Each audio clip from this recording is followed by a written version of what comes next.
Hello everyone, welcome back guys. This is Genuine and we are sitting down and getting right back where we left off. So we're at cycle 101 and I'm trying to remember exactly what we were up to.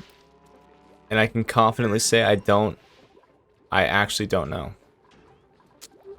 So give me just a second here, let's see what we got from our blueprints real quick. Something good, hopefully. I actually don't even remember how you equip blueprint stuff. You'd have to build like a wardrobe or something. Balloons. Okay. Kinda don't really care about balloons. I'm not sure if I have a balloon artist, and if I do, they're probably not gonna proc anytime soon. Okay, so yeah, everyone just chill out for a second while I remember. That's right, we just got our material study terminal up because we wanted to get into rockets and steam generators. And we just solved our issue where we weren't getting enough power to this, so let's see here.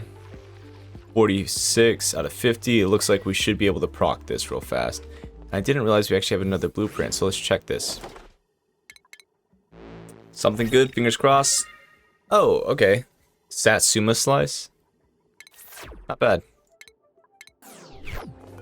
You know, I gotta say, I appreciate drywall more than anything, because if there's something that you're actually gonna see on a daily basis, it's drywall.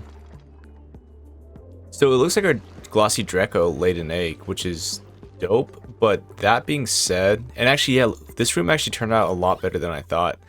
I didn't really have anything in mind for this farm, but we've satisfied 3 tiles of this while having millwood. So that's almost, I'm sure I could probably put together or like build a more efficient farm, but that's not too bad for something I just threw up.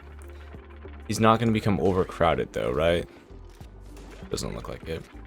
I also totally forgot that this farm is going to generate phosphorite. I don't exactly remember what phosphorite is used for. I think it might be an ingredient in fertilizer, but I never touch fertilizer. Seriously. I never build farms. Not traditional farms, at least. Okay. We have chlorine over here. We just discovered, I think, a hydrogen vent up here, right? But now that I know that Saturn critter traps are just god tier hydrogen production, don't know if I'm gonna touch that. And yeah, so I threw up a tutorial. It's more geared towards new players or just casual players.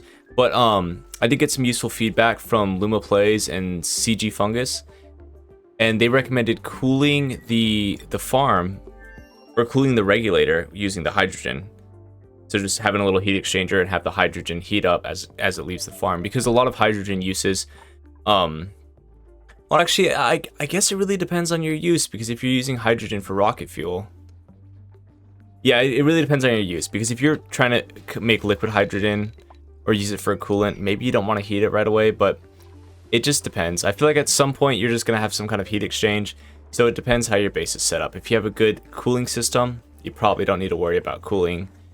You can just use that, tie that into your thermal regulator and use that to cool it. And if you don't have any kind of heating systems or cooling system set up, then yeah, using the hydrogen to initially cool your thermal regulator would be a pretty good move. So it's really just depends. It's really just based on your base setup. I don't think there's any particularly best way to do it, but that is a good recommendation. Okay. So that being said, maybe we should just dig into here and grab some of these guys. I'm wondering where these guys are getting radiation from, or getting uranium ore from, because they don't harvest tiles, do they? Wait, you're enriched uranium. Show me this. I just saw it say enriched uranium, but I don't see it anywhere. Super weird. Actually, what the hell? Seriously. I'm so confused. Hey, look at that. Ready to harvest. Sure, let's go grab this. So yes, now that I know that these are such great, awesome sources of hydrogen, we should really just figure out a way to throw together a farm really fast. And in my video, I showed that it's so fucking simple that there's just no reason not to have one. There's no reason not to have one. You might as well just let the hydrogen build up needlessly forever. There's just no reason. Do insulated tiles, and then I did get another recommendation. I'm sorry, I just can't remember the name off the top of my head, but somebody in the comments was like, yo, you only need 2 tiles for a beta hive, which is crazy if that's true. But that being said, I guess I do need the third tile for the critter drop off in the meantime. So let's just start with this. But yeah, that is crazy if that's true. I did not know that. I can honestly admit that I had no idea. We got 3, 3. Oh, crown molding as well. So many helpful hints. Honestly, when I post a video on YouTube, it's mostly just an exchange of ideas, honestly. Seriously, I appreciate everyone tuning in, chipping in, and helping me build my builds more efficiently. You know, seriously, that's what I like most about like putting videos on YouTube, and Auction Not Included. It's because people just like will give me extra tips, and then I can build a better farm in an update, and then people, yeah, we can all work together. There definitely is a community in Auction Not Included. There's so many games where it's like people just shit on each other and like do not have constructive criticism, but Auction Not Included is not one of those. Okay, so yeah, we're just gonna throw together a little system here, and then again, so cooling, we could try using the hydrogen to cool on the way out, but I'm not super concerned about it right now. If I'm gonna be completely transparent, kind of don't really care too much, but yeah. And I always forget when I'm making metal tiles if you can just use the pneumatic doors next to it to block it off. I kind of don't think so, but I also don't remember. Alright, yeah. So we'll just give them this blueprint to work with, and then they'll start deconstructing it. Yeah, now that I think about it, I think you can use the pneumatic doors to make metal tiles. I always just do the 7 tiles. 1, 2, 3, 4, 5, 6, 7, 8. That's it. I don't know if I need to place a tile down there. But, you know, I always just do this configuration and then deconstruct it, but I think you probably could use metal doors. Like, so it's just the nature of this game. Every time I take a step away from it and then come back, I just always have to re-educate myself.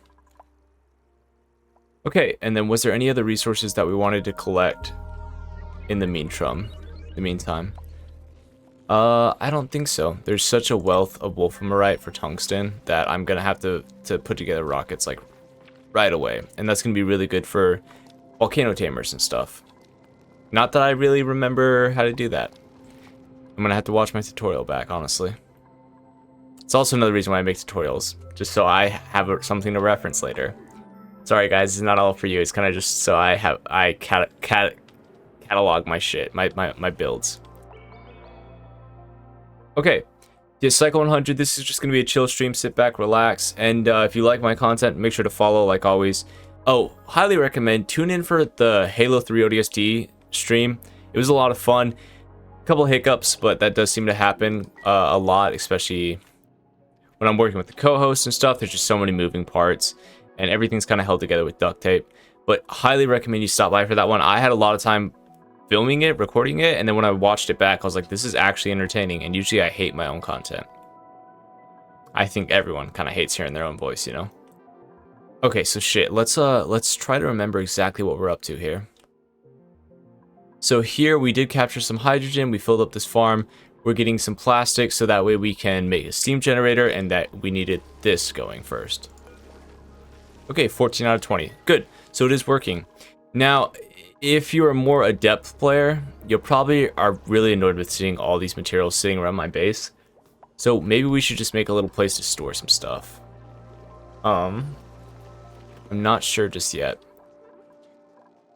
I've always wanted to make like kind of like an automated storage system where you could automatically deposit and sort materials and then also retrieve them. But it just sounds like a lot of moving parts for no reason. And if you know anything about me and my builds, I like to have simple designs, because I absolutely hate like over engineering or like unnecessary. Like, it does make things nice to have automated systems, but sometimes you spend so much time setting up an automated system that's just not worth it. Like an automated miner, there's definitely good uses for that. And if you just wanted to clear sections and you just ran a wire, that would work just fine and probably be faster than duplicates. But if you do what I do, when I just dig towards objectives and only when I need to dig, then it's really not an issue. Like it really is never worth it for me to build an automated miner for just everyday normal digging where there's oxygen, right? On the surface, of course, and especially with meteorites, of course. Okay, so let's get directlet eggs.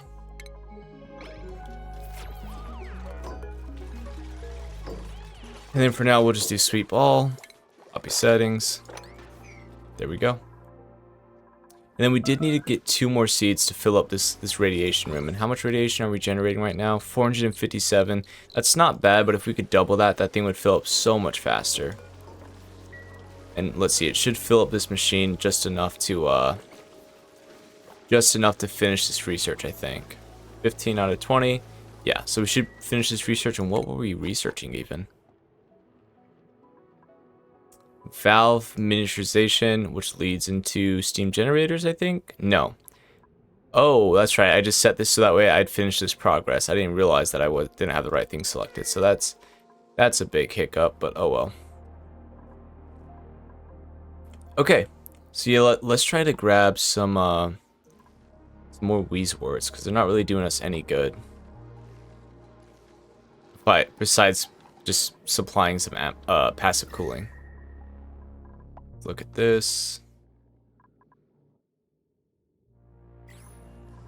Awesome. Oh yeah, that's right, that's right. Let's yeah, we're gonna dig these up here. Let's do that. And then we'll head up here and grab that one as well.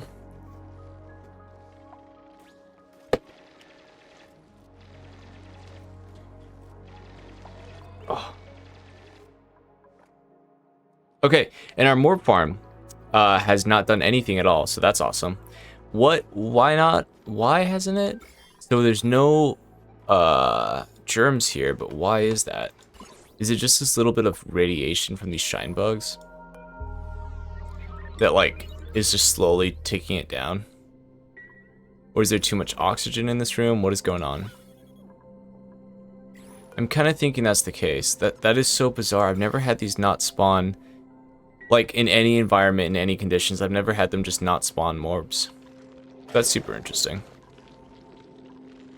You know, I'm really proud of myself for this room, honestly. It's gonna achieve everything that I could possibly need it to.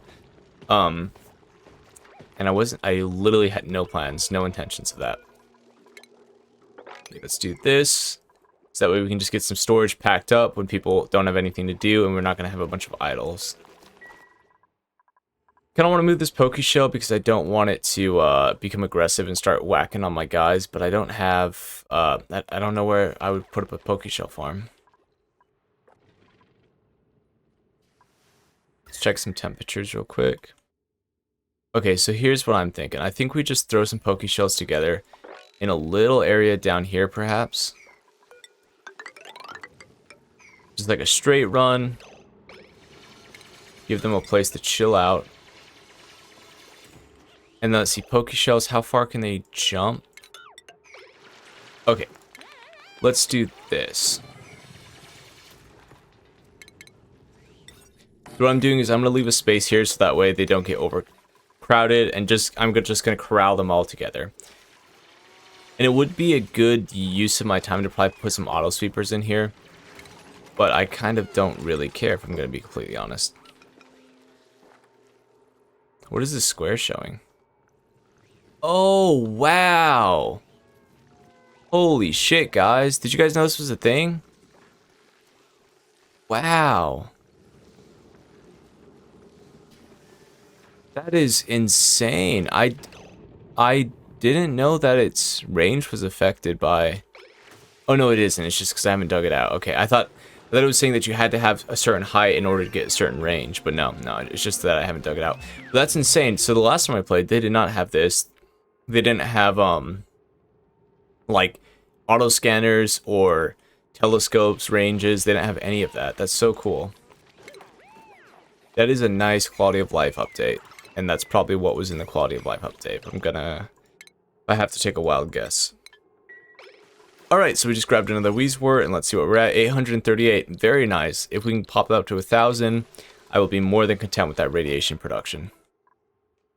And again, we are getting the radiation production for free because we're using the pit flower pot planting. Here's what I think.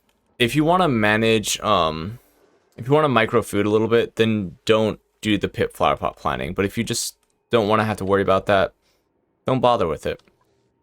I don't know, I never have too much of an issue with food. It's just more of like a slow, steady drain of resources, which I understand is exactly the challenge, right? But I just feel like it detracts a little bit from the experience. I don't feel like I get too much from it. And so long as that's in the game and not patched out in any meaningful way, I don't exactly consider it an exploit. It's just like with wild pit planting, right? Okay, Herald at 900. Okay, let's see. And then we were gonna go down here and grab this Oxyfern. Yeah, speaking of which, we probably should start planting Oxyfern and encouraging them or planting them somewhere where I can actually use their properties. Oxyfern. Well, that's not how you spell it. Oxyfern seed. I have one on this planet. And it is in a storage bin. Okay.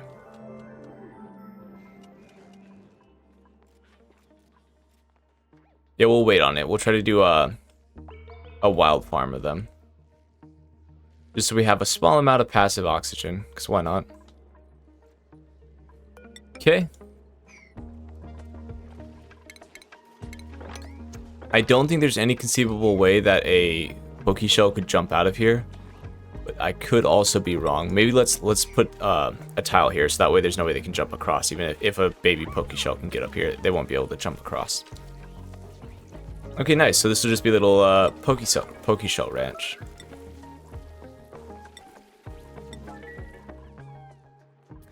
This will be a nice way just to get the Pokeshells out of my hair. And so we are going to use hydrogen to make a shitload of electricity. Again, now that I know that Saturn Crater Traps are just so incredibly effective. And so that'll give us a lot of electricity pretty early on in game, even before we get solar panels. And more importantly, I feel like on this world, because it's rotated, it's going to be difficult to utilize solar panels in any meaningful way. So it's going to be super useful, super important to have a passive generation of hydrogen, so that way I can make electricity. And there is a huge wealth of oil on this planet too, so I could consider doing a petroleum generator if I really wanted to, or even like a natural gas generator, because I think when you pump, I could be wrong, but when you pump an oil reservoir, I think you get natural gas. I know when you process oil, you get petroleum and natural gas.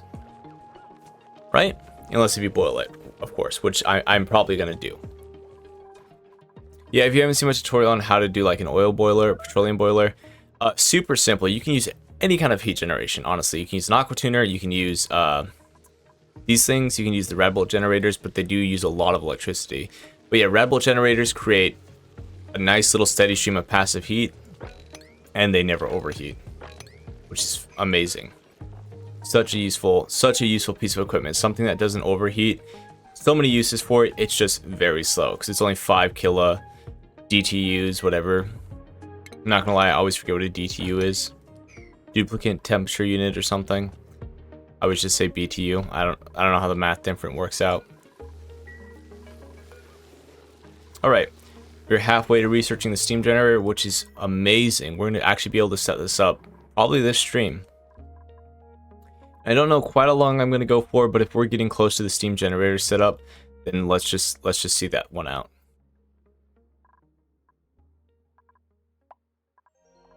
Okay, she's grabbing the other weeds for it, and that should put us right at about 1,000 radiation generation.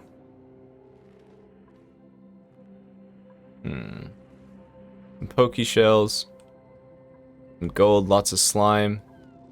What is this? Computer desk. Alright, so we found the critter morph thing. We should probably, you know what we should probably do? We should probably send some hatches through here. Let's do that. Seriously though, we really want to get some hatches. some smooth hatches. That'll be a good way to make a little bit of refined metal in the meantime. Not that I really care to do that. Like, not that I really want to do that for a long-term farm or anything, but it'll just be a good way to get a little bit of refined metal flowing. And again, we're just going to do the same exact setup over here for the smooth hatches. They actually don't need any amount of space at all, but we do want to put a critter feeder in there if we are going to use them to make refined metal. Again, by the time we get around to it, I'm sure it just will be a non-issue. Like, we'll already have a metal refinery up and running. But for now, we're going to set this up.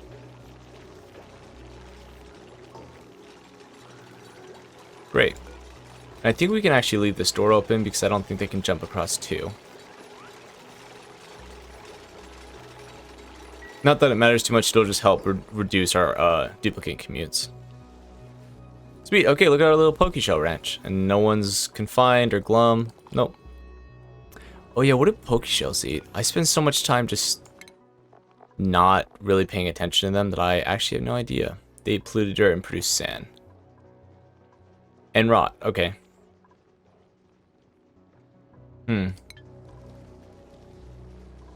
Doesn't rot off gas into just polluted oxygen? Rot pile. Oh, you can't even search the database. That's insane. I guess we'll have to figure that out. 9 science. Okay. Okay. We do have quite a surplus of food. Construction. That would also be nice. Farce frequency. No, thank you. Decreased agriculture. And decorating.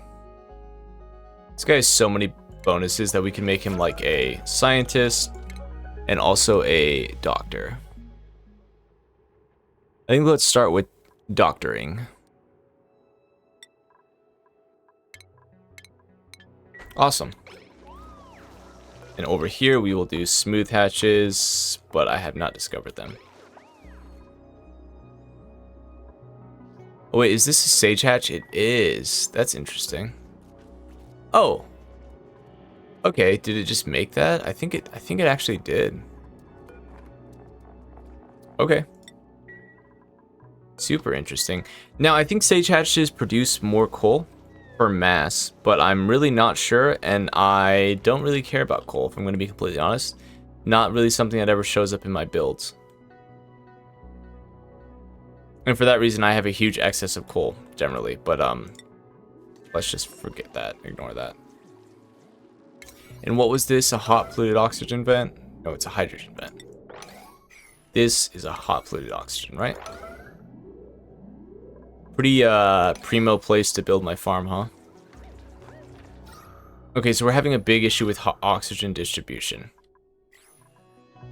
We're generating a small amount of polluted oxygen from all of these things off-gassing, or actually not a small amount, a pretty respectable amount it looks like. So let's just open up this airlock and hopefully we can just encourage some oxygen exchange. But maybe we should just build some air tiles here. Let's do this for now. Yeah, we really need to make these people a little bit more efficient when they're moving. Alright, research complete. Awesome. So we got the steam generator. And Lindsay, you're starving, but you actually don't need food. Let's make sure all the plants are set to auto harvest on this world. Why not? And I'm wondering, was this the planet that had ice asteroids? I don't remember, but if it is, we should probably work on mining them so we don't have a bunch of ice melting the atmosphere. No, it's our home planet. Okay. Oh, and slime meteoroids? Meteorites? Meteors? Why am I saying meteorites? That's not a word. Is it? Slime meteors. Whatever. Yeah, I wonder how that's going to work on this planet, because if they're coming down from the top, there's only going to be a slight chance they hit the side. So I'm going to have to build like a platform out intentionally to catch them, I guess. I think so, right? Oh, and then space exposure. I'm going to have to like build a surface on my planet. Unless is there neutronium on the top of the world? Because if there's neutronium up here, then like across, then that means I can't even like use any kind of light source or like use any kind of space like a telescope really effectively. Interesting. Oh, and this, I didn't realize this research was both solar panels and steam generators. Cool. So maybe we should set our sights on the glass kiln, the glass forge next. Very cool. Okay, let's see.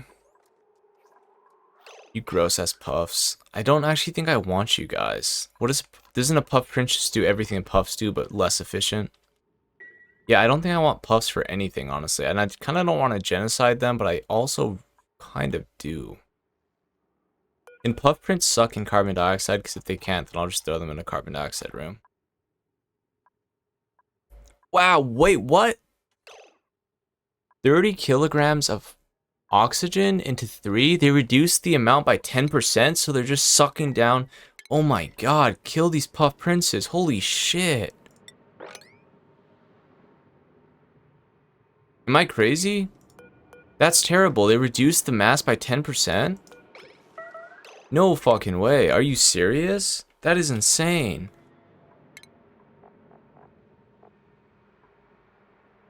Really?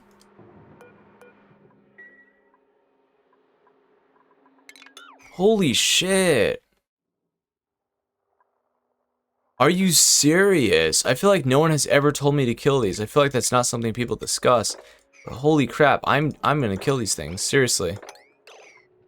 Or should I put them in a room to encourage them to just like see if they'll produce a more useful puff? I don't know. Okay, let's see if we can find a room here. That's fucking insane. Let's carbon dioxide right here. Let's do this.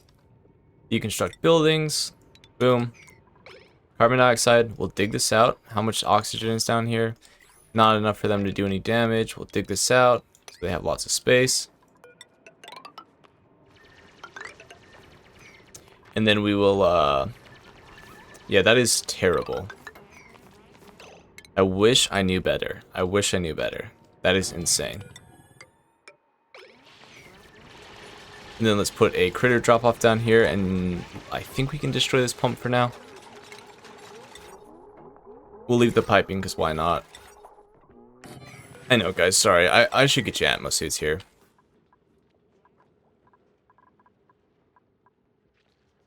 Yeah, I think my biggest issue with this game, or not my biggest issue, it's just, well, it's not an issue whatsoever, actually. It's just the way I tend to play this game. I always conserve resources. I'm a big fan of just producing more matter than I delete. Even though, like, you can play this game for, I don't know, 100,000 cycles. How many hours have you played, out of curiosity? All in all, I mean, I guess I could check real quick. 998 hours, just shy of 1,000.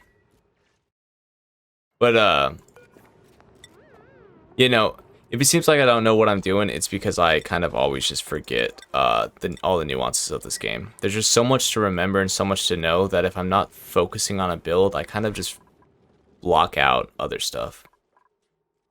Good lord, that's impressive. Oh, I don't know about that. Some people log like 3,000 hours easily in this game. Yeah, just shy of 1,000 hours. Okay, so we just got our last Wheezewort here, so we're producing 1,000 rads, 1,100 rads, and I think that's going to be more than enough for this one Radbolt generator. Yeah, so our machine is always topped off, so that's good. That's not a super, like, excellent solution to generating Radbolts for this material study terminal, but I feel like by the time I get a better Radbolt system, I'll probably be done with all the research, so I'm not too stressed about that. Okay. So I think we rounded up all the gross puff princes. Yeah, we did. Wait a minute, can you wrangle the puff princes? Why do I feel like you can, but they're flying critters? I was just curious. Oh, gotcha. Yeah, how many hours have you logged? Just out of curiosity myself. Yeah, how did those puff princes leave this room if I didn't wrangle them? Surely you can... Can you wrangle these guys? I kind of thought you couldn't wrangle any flying critters, but maybe they changed that.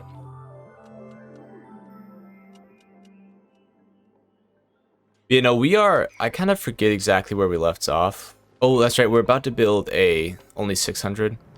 Yeah, I mean, that's a respectable amount. I feel like it depends how you play this game, because when I first started playing, I would definitely set up very small, sustainable bases, and then you can wrangle at the very least, you can use a move. Use a move 2 on them.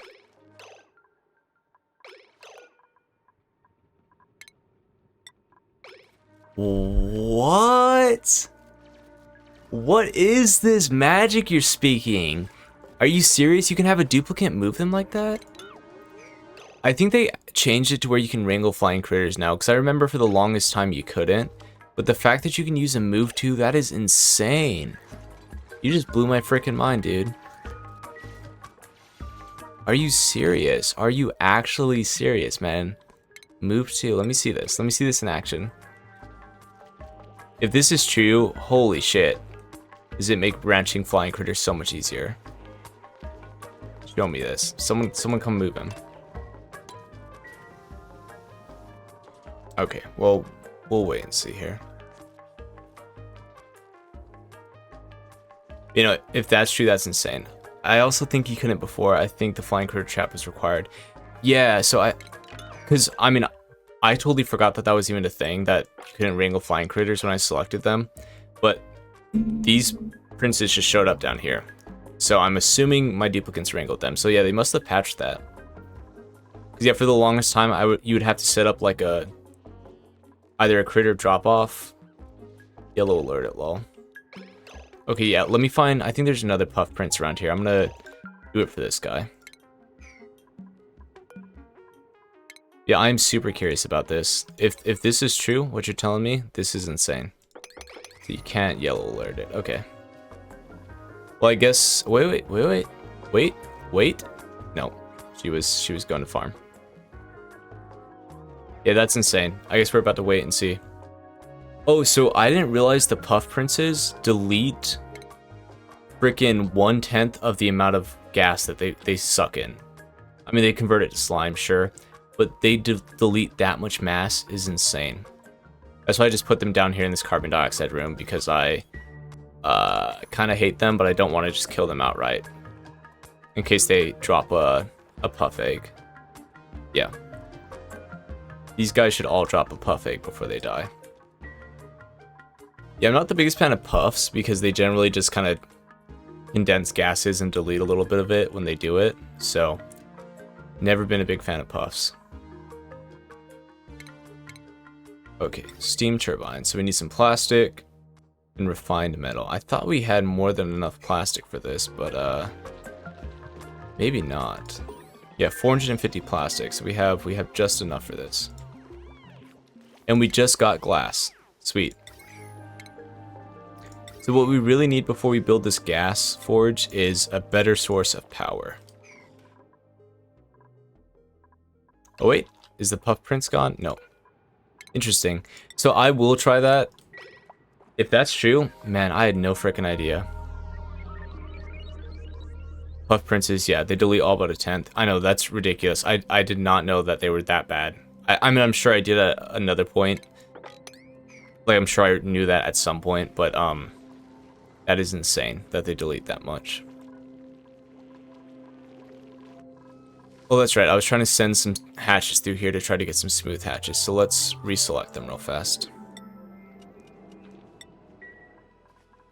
Yeah, I think I'll try to find a use. I mean, I would really like to use puffs just because I like builds that incorporate critters. And so I would like to use puffs for something useful, but I feel like they end up kind of just floating around my base and making slime and kind of not really doing anything useful. And I guess slime... Does slime start with slime lung, or does it have to... I don't know if the slime they make starts with slime lung, but I guess let me look around. Where are you guys floating around? Does this have any slime lung on it? 0 surface germs. Okay. So they're not making disease. Slime lung has to touch it, got it. So yeah, they're not generating diseases, but yeah, they're not doing anything useful. Poking and prodding critter. Let's see what comes out of this. Sage hatch. Alright, we got 2 sage hatches. Let's just bring these guys down to the farm real fast. Sage hatch. Come on, guys. Nope, not you. I don't want the puff. And then let's incubate this egg. Yeah, so the only use that I ever have for puffs whatsoever is to make the green puffs, the squeaky puffs, and then put them into a chlorine room and then condense it into bleach stone. And then I use that for disinfecting, right? Like the hand sanitation stations. That's the only thing I ever use puffs for. That's why I don't want to just kill the princes outright. I'm just letting them chill out. Then on this planet, I'm really not doing... I love sage hatches. Explain. What's the appeal of sage hatches? For the coal production?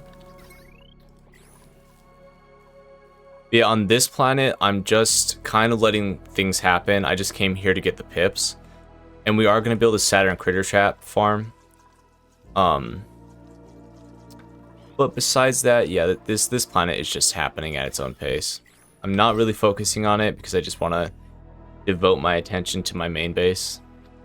Sage hatches have a 100% conversion rate. Really? I actually didn't know that, but again, I don't exactly use coal for too much. Okay. Looted dirt. That is an abysmal amount of coal. I understand that that's probably the correct, like mass exchange. But the fact that you're sacrificing that much food for that little coal is kind of insane. Whoa! Oh my god. Oh wait, 700. So what is a plant meat? It's 12,000? Yeah, definitely don't want them anywhere near food, huh? Wow, they will eat everything a duplicate will eat. That sounds dangerous if you let them... Yeah, don't feed them food, lol. Yeah, if you let them run around your base, ooh, they're gonna do some damage. Yeah, that is interesting. So you just use coal for the coal generator then?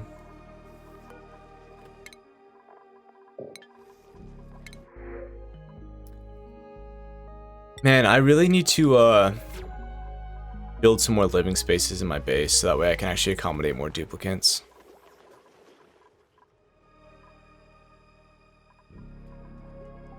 Okay, this thing recharges really fast. I didn't realize that. Oh wait. Hatches don't eat seeds, right? Normal hatches, they don't eat seeds or food, right? Or they do eat food. Huh. They don't eat seeds. Okay. Refined carbon late game, which I use for diamond, and of course tons of steel. Yeah, that's interesting. I feel like I never run out of coal, but for sure, like now that I know that you can just convert 100% of like dirt or slime. Well, I guess slime's pretty useful, but dirt into coal, that's pretty useful. Oh wow, why did this Draco make... Oh, that's right, it's tame. That's right, I totally forgot that I put it in a ranch. That's why it has so many eggs. Okay. Well, maybe let's expand this ranch then. It's a very simple design.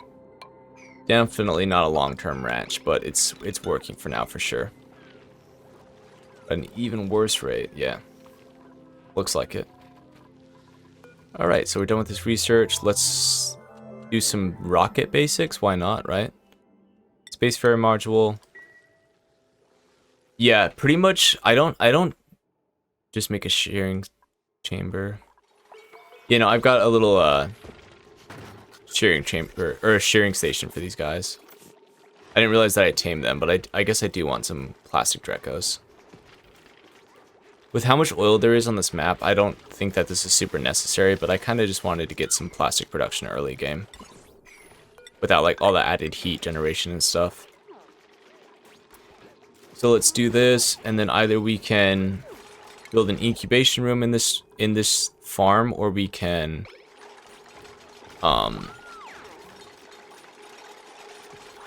just incubate them somewhere else. Actually, yeah, while we have this sitting here, let's just incubate it here. And this might overload this line. How much do we got on it? Potential load 300, never mind. Yeah, we'll just incubate these guys here for a second. Okay. Cycle 110. We are making some progress. Yo, I'm just going to have this research station running constantly, and let me make sure I didn't break my room. Whenever I expand my rooms, I always end up breaking them. But it's still a laboratory, still a latrine, and still a barracks. Okay.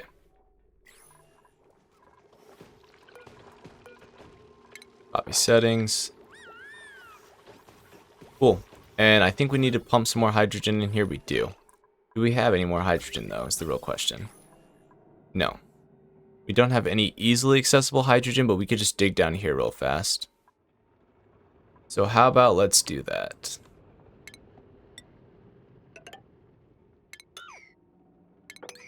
You end up with hundreds of reed fiber for late game insulation and tons of plastic.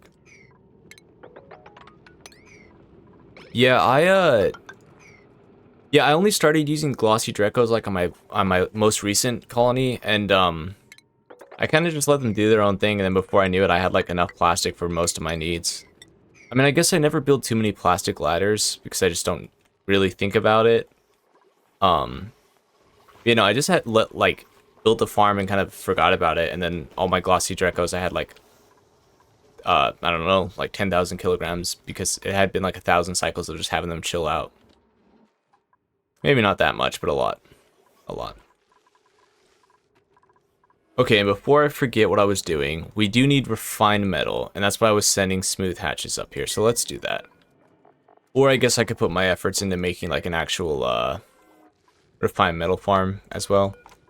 Yeah, that would be a smart thing to do. I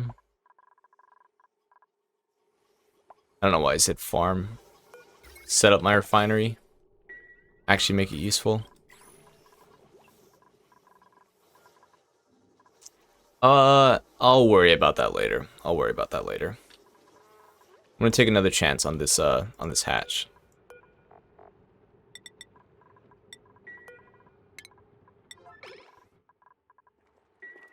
Okay. Let's go next door. How are you guys doing on the farm? Not making a lot of progress. Let's see what I can do to help this. So there's not that much oxygen down here, which is probably causing them to turn around. Let's just go ahead and open this door real fast. It's not cold enough that oxygen is going to condense. No, it's not even cold enough for carbon dioxide to condense. We're fine there. Maybe I should thaw their friend already, but then I'd for sure have to set up a farm, but I kind of don't want to do. And yeah, while we're just sitting here hanging out, we're just letting these plug slugs just give us some like passive electricity. It's not a lot, but I also don't have any machines on this world really, so they're just charging these batteries overnight. Okay, let's see. And I do want to free up this geyser. I don't know why it's... Maybe it just hasn't erupted yet, but I don't know. Oh, okay, it's so cold that it's becoming solid. That's cold. Wow, that is freezing cold.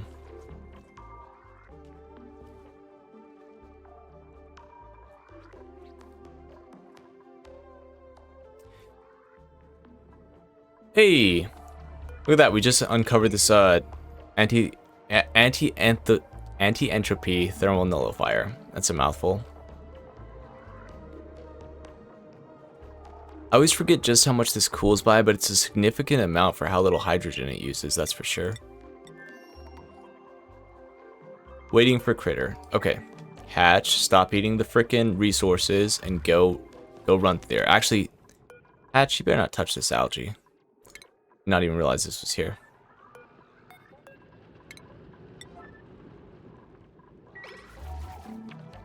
Okay. And then how is this farm looking? We have 2 and a little bit extra piles of hydrogen. So yeah, let's dig out just a little bit of hydrogen. Right now, because it's still early game, I'm just trying to keep everything kind of safe and combined. I love those since you can use your excess hydrogen from a SPOM to power it. Oh yeah. So yeah, I'm gonna need to build a SPOM here pretty soon. I use a lot of polluted oxygen, which I probably shouldn't. Like just a lot of passive like polluted water becoming polluted oxygen. Probably shouldn't, but I do. But I do want an electrolyzer set up for sure for Atmo suits. There's just no easier way to do it than having a SPOM. Let's see. Oh yeah, but right now, early game, I'm just trying to keep all of the eye irritants out of my base. That's why I'm like being super protective with this like little bit of hydrogen in here, because I just definitely don't want anything to get in here. Actually, let's just forego that for now. Great way to keep dupes alive. I had a whole colony run on it once. Yeah, on one of my planets that had like a polluted water geyser, I just let that off gas constantly. And I did the math, and it's pretty much, even with the reduced oxygen, like it's sometimes better. I guess it really depends on how your base is set up, but it can be better just to have polluted water become polluted oxygen than to run it through a sieve.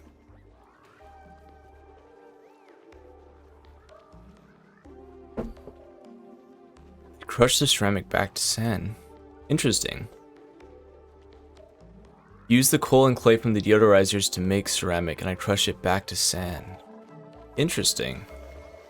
I wonder what the rate is for that. Okay. And then for sieve, is it clay and sand, or is it just sand? Or it's clay and, or it's sand and regolith, right? Filtration medium, which is sand and, oops, doesn't say. Yeah, I think it's sand and regolith. I like the filtration mediums. That's super interesting. So all you need to do is spend 25 coal. I did not know that. Yeah, that is actually a great piece of advice. Thank you. Nice, reach cycle 100 with one duplicate. You know, that's why I like chatting it up with people, is because there's so many things that you just might overlook or just not even think to try until you just chat with people. Yeah, no, I didn't know that. So just 25 coal and you get your sand back. That's super cool. Oh, wait a minute. Wait a minute. So you crush the ceramic. Okay, let's check this out. Ceramic to sand. Oh, yeah, it's a 1-to-1. Okay, so all you need to do is put 25 coal into the equation. Wow, that is smart. I had no idea. Actually, no idea. You know, something that I actually never really use is these transit tubes. I feel like they have such a big footprint in your base that I feel like I kind of don't like them. But maybe I should work with that. And this is a new thing since the last time I played. Use salt and gold to produce bleach stone. That can't be worth it because there's such an abundance of chlorine. I feel like in the base world, and you only need such a small amount to actually do something useful. I would like to get to the Radbolt engine as soon as possible. But I do need some hookups like this. I do need the power outlet fitting and stuff like that to get my rockets off the ground. Deodorizers were what I use. They give out clay and use regolith or sand. Sieves gives you polluted dirt, which you can feed to poke shells for more sand. Transit tubes are actually super worth it. Yeah, no, I for sure they are. I just, like, usually by the time that I have a good amount of plastic, because it is plastic, right, not glass. I feel like my base is so tight, like so built up, that it's such an inconvenience to add those. But I'm for sure gonna experiment with them. I probably shouldn't shy away from that for forever. Legion Hopper is only good if you have a saltwater / brine geyser and a gold volcano, otherwise it's not sustainable. Yeah, the thing is, I feel like I don't ever need that much bleach stone, but maybe there's some builds that I'm just overlooking. And again, my biggest, if you watch me for long enough, you'll know that the biggest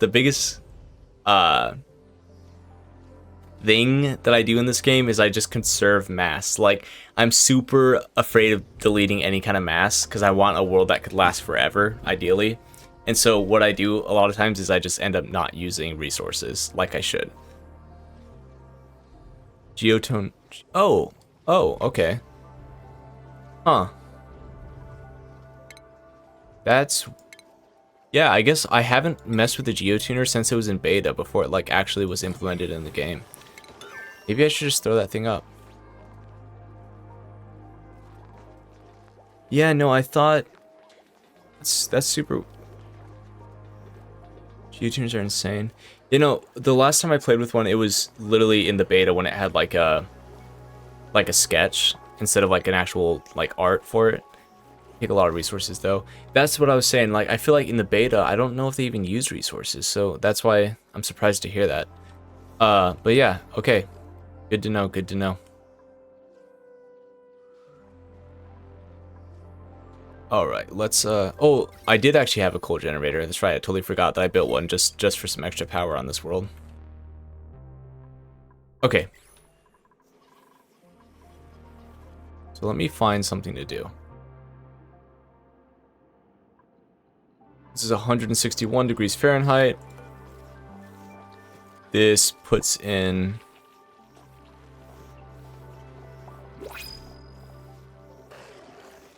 heats and outputs the liquid piped into it. With 5 geotuners on one geyser, you can double its output. Ooh. Yeah, I guess I just haven't really experimented with them. Like I said, they weren't really like very thoroughly implemented. Or like I said, it was still the beta, the only time that I actually messed around with one. It was still the beta, so it was still like an alpha stage. Yeah, and I didn't even think at that time you could put more than one geotuner on a geyser, but that's super interesting. Increases heat a lot. I have a quadruple geotuned major volcano, and boy oh boy, is it toasty.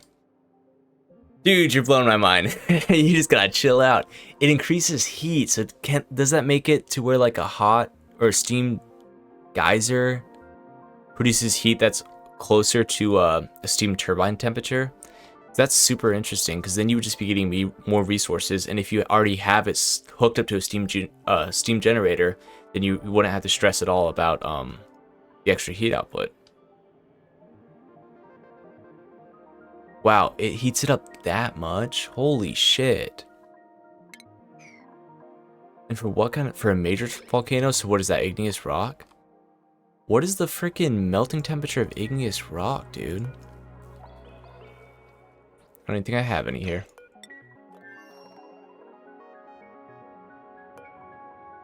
But what the hell is the melting temperature?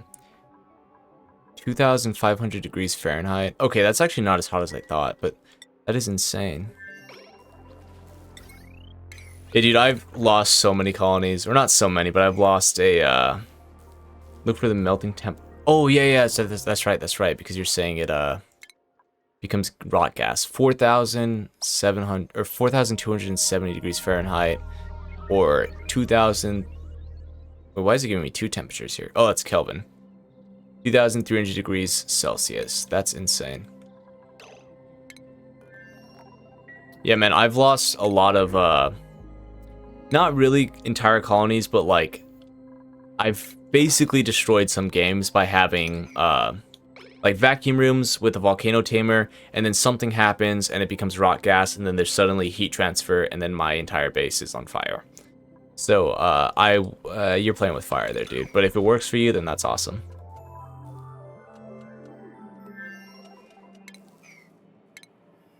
And actually, man, if you're getting temperatures that hot, what is the melting point of steel? Because I feel like you could get out of the rocket exterior really easily with that. 4,400 degrees Fahrenheit. And what did we say magma was? 4,200. So just shy. Interesting. Wow, so you could get outside of the rocket interior a lot easier if you had some way to affect... I mean, I don't know if you can really move rot gas in any meaningful way, but... Oh, wait, you're right. Yeah, man, like, if you could find a way to efficiently get that into the rocket interior, you could get out of there super easy. I might have to experiment with that.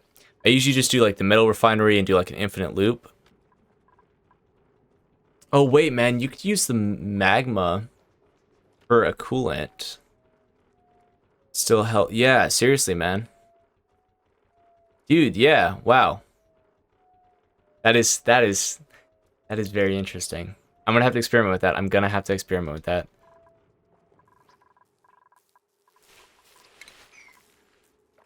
Right now, I'm gonna go put my spawner like on the very edge of the map, just so it's out of the way. I hate building. I always forget I build my mini pods right in the middle of my base, and they're not very useful sitting in the middle of your base. I'm gonna go put this on the edge of the map real fast. Yeah, man, that is so interesting. I'm gonna have to experiment with that because I made this tutorial on how to like get outside of the rocket, and it was just with a metal refinery and a loop, a closed loop. And I feel like that's the most realistic way to get like 5,000 degree temp. But if you have a volcano that's producing nearly 4,000 degree, that is gonna get you like 90% of the way there. That is insane.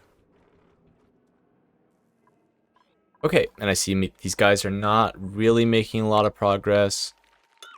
1, 2, 3. I think they need to completely fill this up before they... Whoops. Oh, I locked them out. Okay. Yeah, I always forget. Can you just put doors here? Make a natural metal tile? I kind of forget. Alright, you guys do your thing. I mostly don't care about this planet, but I do kind of want them to make a little bit of progress for the other duplicates. And then what do we have here? Sage, hatch, let's sweep this guy up. And let's send another hatch up here. I noticed they reduced the cooldown on that Critter Fluxomatic by a significant amount. I remember it taking like 4 cycles or something to, well, actually, maybe it has been 4 cycles. I haven't been paying attention. But I just remember it took so long that I kind of would just forget about it. And are we out of water? Why aren't they researching this? No, oh yeah, we are. We are. Is there any body of water I can pump? Yes. Let's drain this water real fast. I always forget just how much water you use early game because of the advanced research terminal. Quite a lot. Oh, really? Actually, dude? Awesome. That's super cool. Yeah, I've made better tutorials and I've made worse tutorials, but I super appreciate that. That's awesome. Yeah, so many people, the crazy thing is so many people just are like, I'm not gonna go explore the galaxy. Like they'll get to my friend got to like cycle 2000 or something. My profile picture, yeah, thanks man, that's so cool. But yeah, no, my friend was like at cycle 2000 or something, and they had never built a rocket. They literally had like, they were limited by the materials they had. Like they didn't have materials from other planets, and they were just on their world just playing. Like, and they were like, they basically were done with the game because there wasn't anything they could do. And I was like, why haven't you just built a rocket yet? And they just never wanted to learn. So that's why I did the video for them basically. Yeah, that's fucking hilarious, man.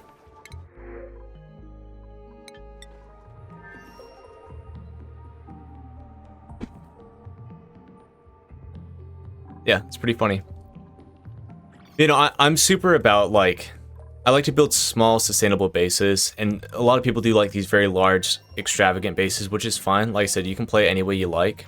Yeah, I do like small bases, and I like to just experiment with things. That's like my favorite part of the game, is just experimenting. I'd rather like experiment with a base and lose the colony than just to play the same way over and over again. Yeah. Yeah, dude, I don't know what it is, but a lot of people are just like, I'm not touching space. They're just like, I don't fucking care. It blows my mind. It is so easy to do a carbon dioxide rocket. It just blows my mind. And speaking of which, I probably should, I should probably do a carbon dioxide rocket here pretty soon. Oh, I'm gonna try the move to. I'm trying the move to on this guy.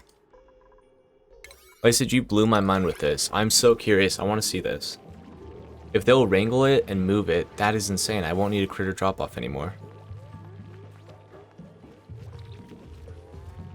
Somebody pick him up, please. No, my rancher just ran away. Okay. Well, we're gonna have to wait and see if this works. I might just be doing something wrong. I feel like most of the time when someone tells me something and it doesn't work for me, I'm just doing it wrong. But yeah, if that works. Hey, wait. What? Yeah, I yell alerted him. That's insane. That's insane. Dude. Holy shit. Oh my god. I'm getting chills, but that's just because I'm weird. That is insane. Now I don't need to do critter drop-offs in every single one of my builds.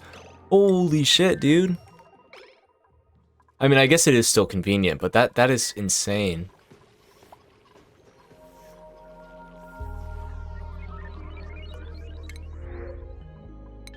Yeah, man, thank you so much for telling me that.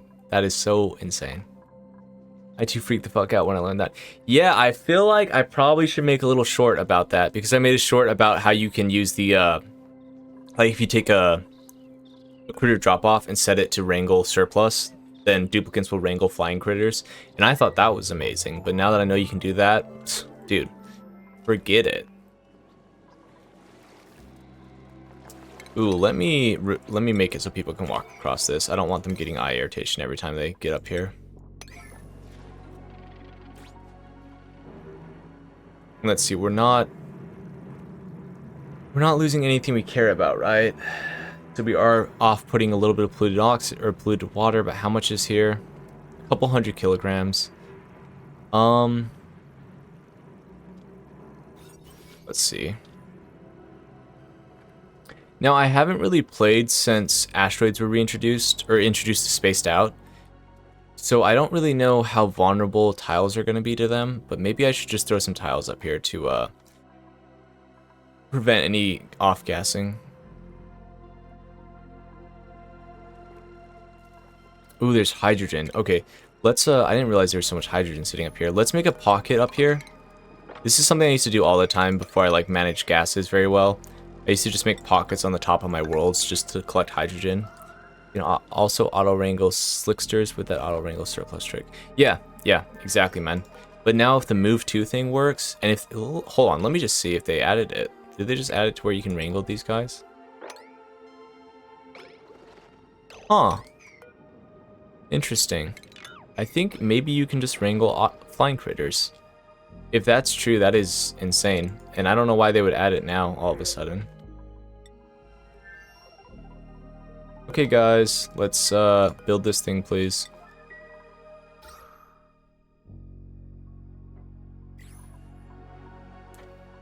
Okay, and I need to find the, so I found the outgoing, or the input. Where's the output? Yeah, it looks like it, man. Dude, slicksters are also one of the critters that I wish I managed more. Like, they're just, I usually just throw them in an oil biome and just make sure that they can shit oil as often as they want. But like, seriously, I feel like I should take advantage of slicksters more.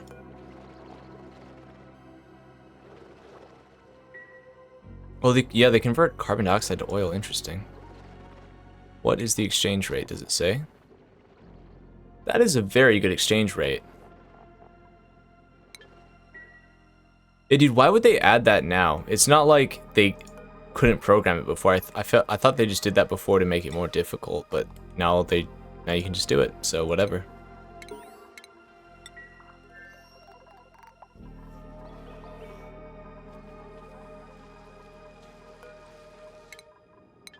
Okay, cool. So yeah, our material study terminal is doing more than enough. Or I mean, our radiation setup is doing more than enough. This is what I always like to do for my material study terminal, just because it's a nice, contained, safe amount of radiation. You don't have to build this next to a giant machine, and then it's only like one distance away from the thing. Honestly, I don't actually use them for other than deleting the CO2 if I don't want to put a skimmer. Yeah, yeah, I feel like I just kind of throw them in the oil biome and make sure that I keep their population alive. But 10 kilograms, is it per second? Or it's just, oh, per cycle. Oh, that's not very much. Yeah, I am playing on the lab, so if you don't want spoilers for how the lab's laid out, maybe don't pay too close attention, but on the lab, there's a lot of resources, because I think they just want you to experiment. And this is a lot of oil. In fact, this is more oil than I probably need, because I don't use oil for anything besides plastic. I don't do like a petroleum generator. Oh wait, no, I mean I use it for like airlocks, but besides that I don't use oil for like anything. Okay, cool. We got our printer on this planet, and there you go. You guys can have some barbecue.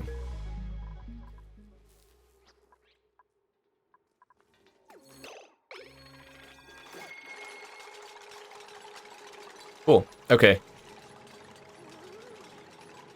How many Saturn critter traps do we have? 1, 2, 3, 4, 5. 5, 6, 7, 8, 9. Never tried the lab, to be honest. Never really wanted to. Oh, well, why exactly? It's just so I mean I'm sure you maybe can tell by the layout, but it's just the space is on the right side of the map instead of like being on the top. And I don't know if there's neutronium on the top or what. I haven't gotten up there yet. But I just thought it'd be fun to try something different. Usually on my like playthroughs, I modify the map size and I make it like twice as big, twice as long. And I do that for the first 3 asteroids. And so I appreciate that this asteroid is significantly bigger than normal default asteroids. Yeah, normally I make them like twice as long. So that way I just have more room to play with on my starting asteroids.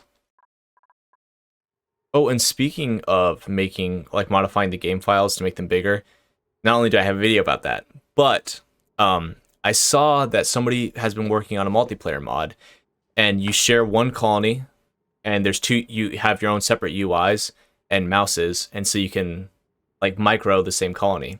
And so I was thinking about maybe trying to get a co-host on here, like pulling up my co-host or a friend or something, and then doing a double wide world and then splitting it in half and then doing 2 oh, thanks, man. I just like the thought of a random seed. Yeah, I do get that, but then you can kind of compare and contrast and see how other people are doing stuff. Because sometimes me and my friends will share seeds just to see what we do with the world. And so I kind of like that aspect. But yeah, I was thinking about doing the multiplayer mod if it works. If it works. And then maybe splitting a world down in half and then having me on one side and maybe a friend on the other side and just see what happens. I think that'd be fun. Then you could like have people like try to run over and sabotage each other. Maybe not. Maybe don't do that because I feel like it would result in chaos really fast. But I don't know, man.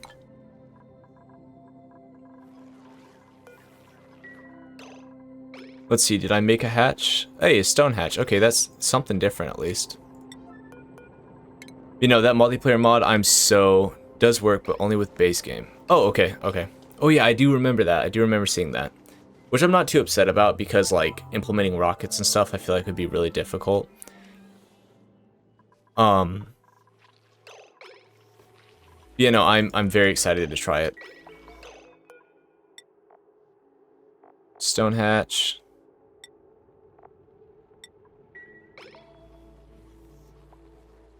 If your friend sabotage your colony, you'd cry. Yeah, but like, could you go back to the base game and enjoy it after playing Spaced Out, right? I think you'd want something to mix it up a little bit. But yeah, no, I would imagine if you set that precedent, you'd probably have to sit there, build airlocks in between your 2 bases, and then sit there and then check them every like 5 seconds and make sure that they're set to like locked. It could be fun, but you're right. It might just be terrible. Or maybe you do like, I don't know. I don't want to put any ideas out there, but like you could do cycle 300 and then you like let the chaos happen, right?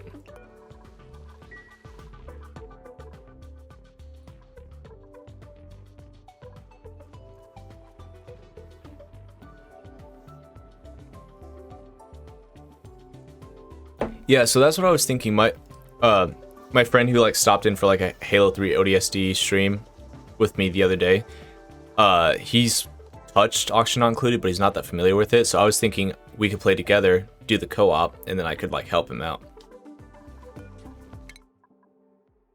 Or I guess, yeah, I could just leave him to his own devices and see what happens. It actually would be kind of cool to just see how people build differently, you know? Okay, so let me, instead of just talking and doing the same thing over and over again, let me start working on builds. So let's get a steam turbine and an aqua tuner going sometime soon.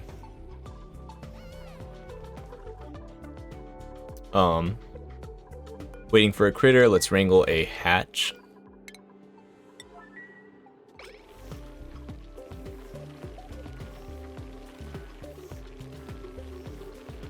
Oh, and hatches can jump too, but they can't get out of this room. So let me, yeah,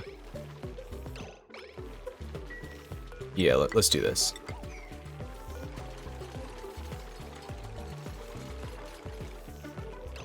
Oh, wait a minute. Destroying critters, 14. I guess if there's too many critters connected to this open room, then they can become overpopulated. So never mind. Oh, wait, crap. Kind of ruined them. Now they're all going to be up there forever.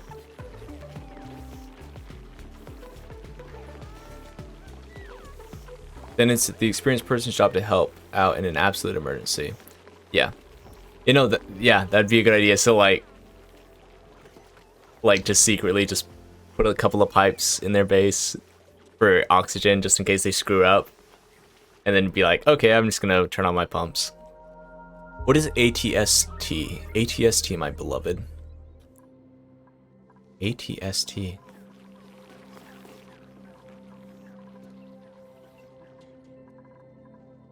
Yeah, what is ATST? All the same theme. I don't know what that means. Aqua tuner steam turbine. Oh yeah. Okay. Sorry, bro. I didn't know what a spawn was for like the first 500 hours because I just didn't realize that's what it stood for.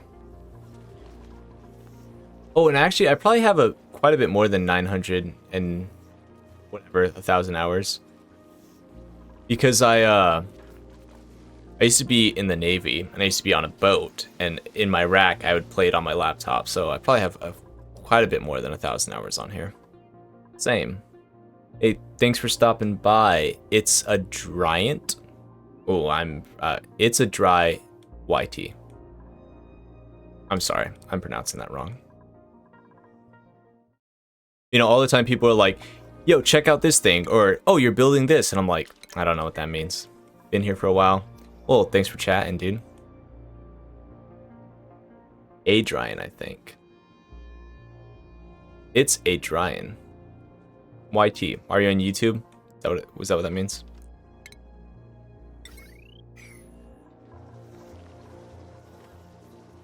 Oh, Adrian. Adrian. God, I'm so bad at reading stuff. Yeah, I know.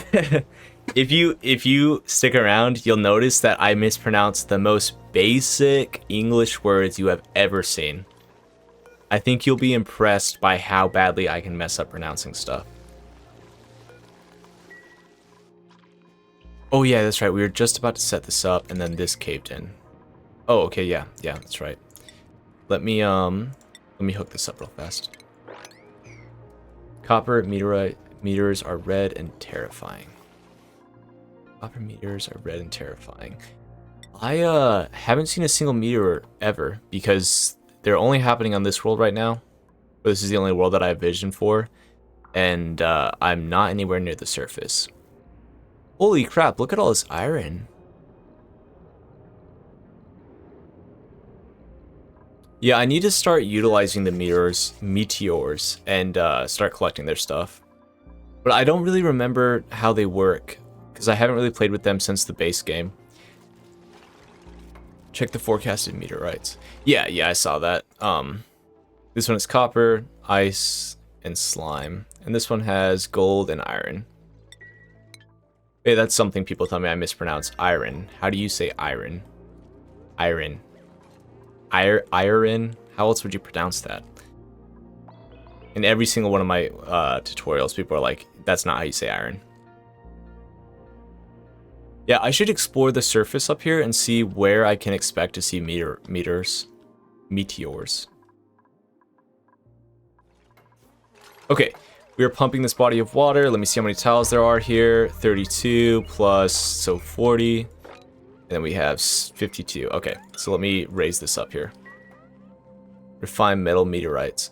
Yeah, dude, that's what it looks like. I mean, this one says copper. I'm assuming it's also refined.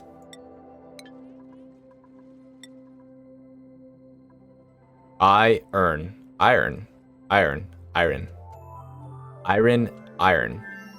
Okay, I see.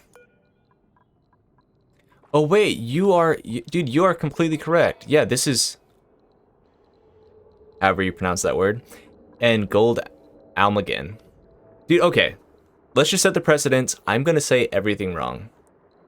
It's how I say it. So yeah, I didn't realize that. Yeah, you're right. There is a difference, metal ore and refined metal. We have a surplus of food here, and that was not my intention at all. So let's just grab another duplicate. Sure, let's do construction, decrease husbandry. Ooh, I did not check their traits. They don't fart or anything, do they? Let me check them real fast. If they fart, I should kill them right away so I don't get attached to them. Ada. Carried items, bio. Building, duplicate, vomiter. Okay, great. Amalgam. Gold amalgam. Okay. Gold amalgam. Yeah, like I said, let's just, if we have the precedent that I will say most things wrong, then I won't upset anyone. And I did not mean for that to happen. That's really unfortunate. Here's my little prison for the Puff Princes, because they suck.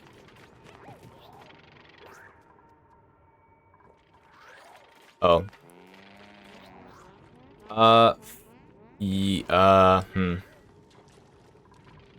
Wait, did they add move to... They added move to resources? Holy crap, dude. That just changed so much stuff. There's so many builds where you have to like find a way to get like onesie twosie resources into a room. That is going to be so simple. And now if you need to like move seeds and stuff, you can just drop them off in a room. You don't actually have to sweep them into a container. That is insane. That is a huge upset.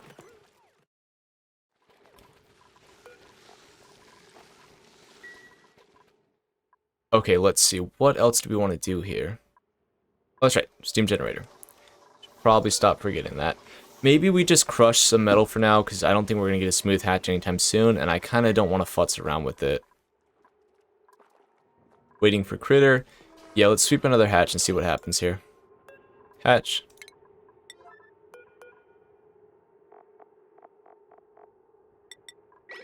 Yeah, amazing for pit planting. That's insane. I did not know you could move resources yet now. I feel like there's always been a mod for that, hasn't there? And they just finally implemented it. Just like with the snip tool. That was a mod forever, and then they implemented it. The only mods I use is the bigger zoom, and then all the temperatures, because I want people to be able to see what it is. Yeah, that's about it. And also, I never want to be playing a colony and then I log on one day and it's broken because there's a mod.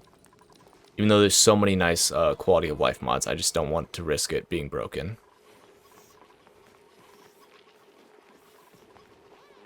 Okay, nice. So we are at 900 kilograms of plastic. Like I said, it's just onesie twosies here and there, but it's going to add up for my most basic needs at the beginning of the game.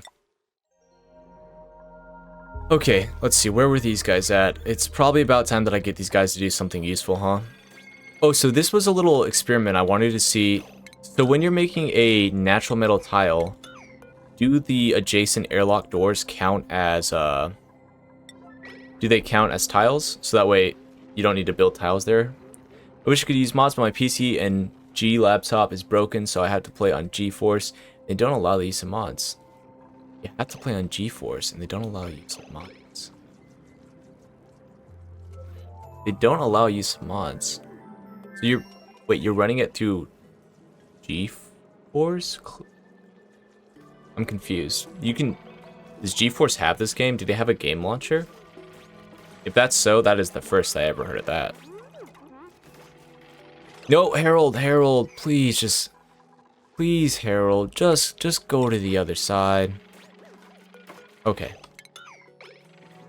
Really? Wow. Interesting.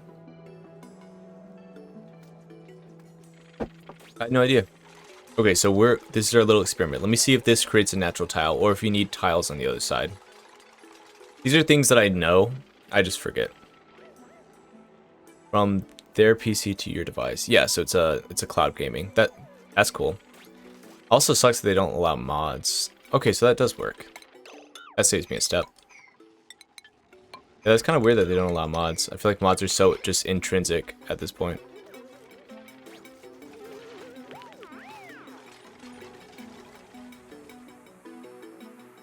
Okay. Yeah, maybe I'll focus on these guys for a minute while we get this trap up and running. I feel like when I watch them, they do more stuff. You know what I mean? I feel like that's not how it works, but I feel like when I'm watching them, they just work harder.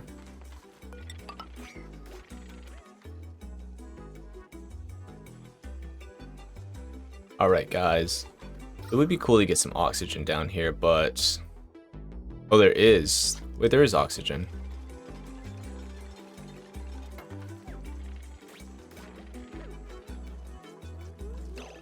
They must have changed it. They won't recover breath in 12 grams of oxygen? That's interesting.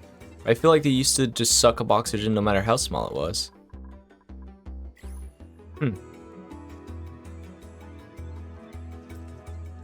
That surely could have always been a thing. That's just the first time I noticed it, if that is the rule. Alright, let's go back to our other planet. Alright guys, what are you up to? So we have our Poke Shells chilling out here. They'll molt when they molt, I guess. Let's see, what can we do to reduce commute times? That would be a good next. So connecting this highway all the way to the top would be a good move. But I've kind of built this basin right on top of it, so that's not great. And let's look at our power generation. It's good so far. And then we're going to be topping off our water here pretty soon. If they're in a suit, they can actually breathe from atmosphere without... Okay, so that's what it is. You're right. Yeah, if they're in a suit and they run out of oxygen, then they'll recover breath, and they don't use any oxygen. Okay.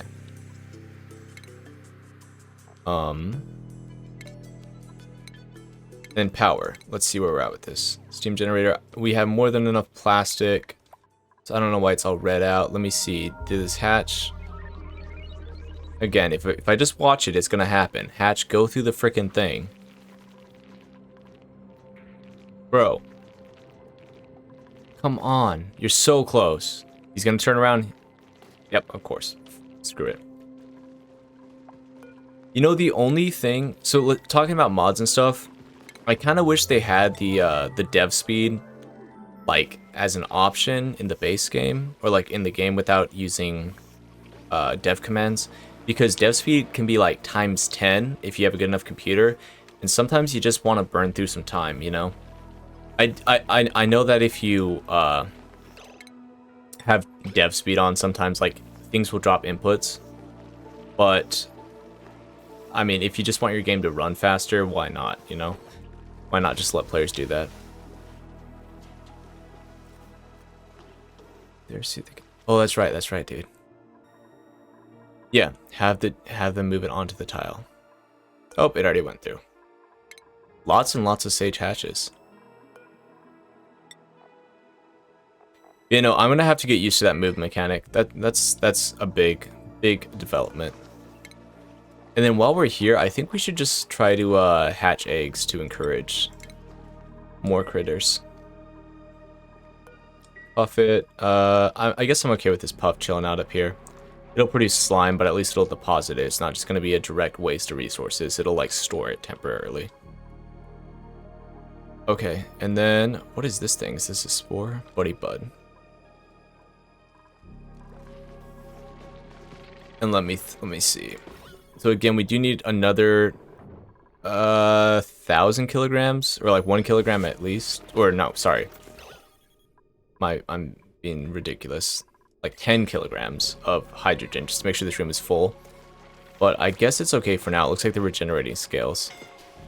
Suffocating. Lindsay. Chill out.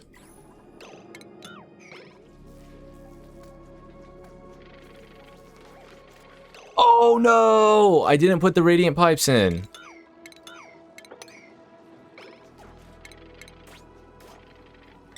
I don't have any refined metal. Crap.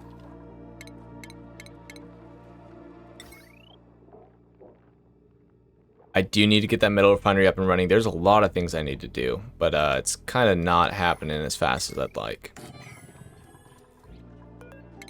There's different ways to play this game. When I'm streaming, I don't like pause and sit there and stare at my screen and like try to think about builds and stuff. I just like to keep it going.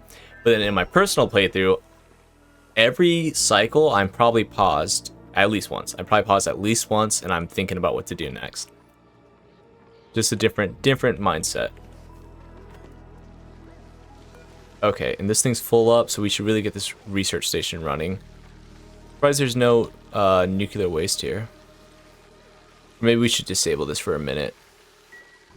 Thinking on your feet. Yeah, like I said, it's just a different kind of play style.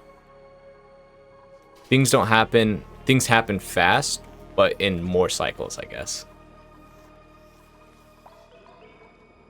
Yeah, my morb farm completely kaput, so I don't know if something changed with morbs or what, but I don't know, dude. Oh wait, how cold is it here? 70 degrees. Nope. It's not really making sense to me why there's no morbs there. Oh, you can't wrangle morbs. Look at that. So why can you wrangle slicksters but not morbs? The toilets are cleared, that's why. Clean, that's why.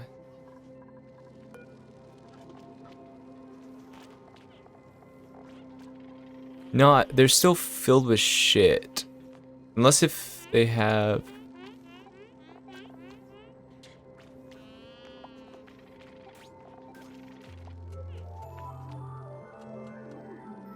I'm that type of person who digs out the entire asteroid for no reason. Yeah, I mean, you could. I kind of just like the way it looks. And I like to control pressure a lot. I like to just really not worry about producing too much oxygen. Like right now I just have two of these and they're not even running. My bad. It's a good thing you mentioned that. Otherwise I probably would have let my guys suffocate. You can copy a morb settings. What does that mean? No, it says follow cam, show navigation, and attack. You know, these outhouses, based on my knowledge, and as often as I built these, I think these should be generating morbs. They have no surface germs, but I feel like I've had this set up exactly the same way before, and it's worked. So let's just reactivate these toilets, and we'll see if something happens, and if not, whatever.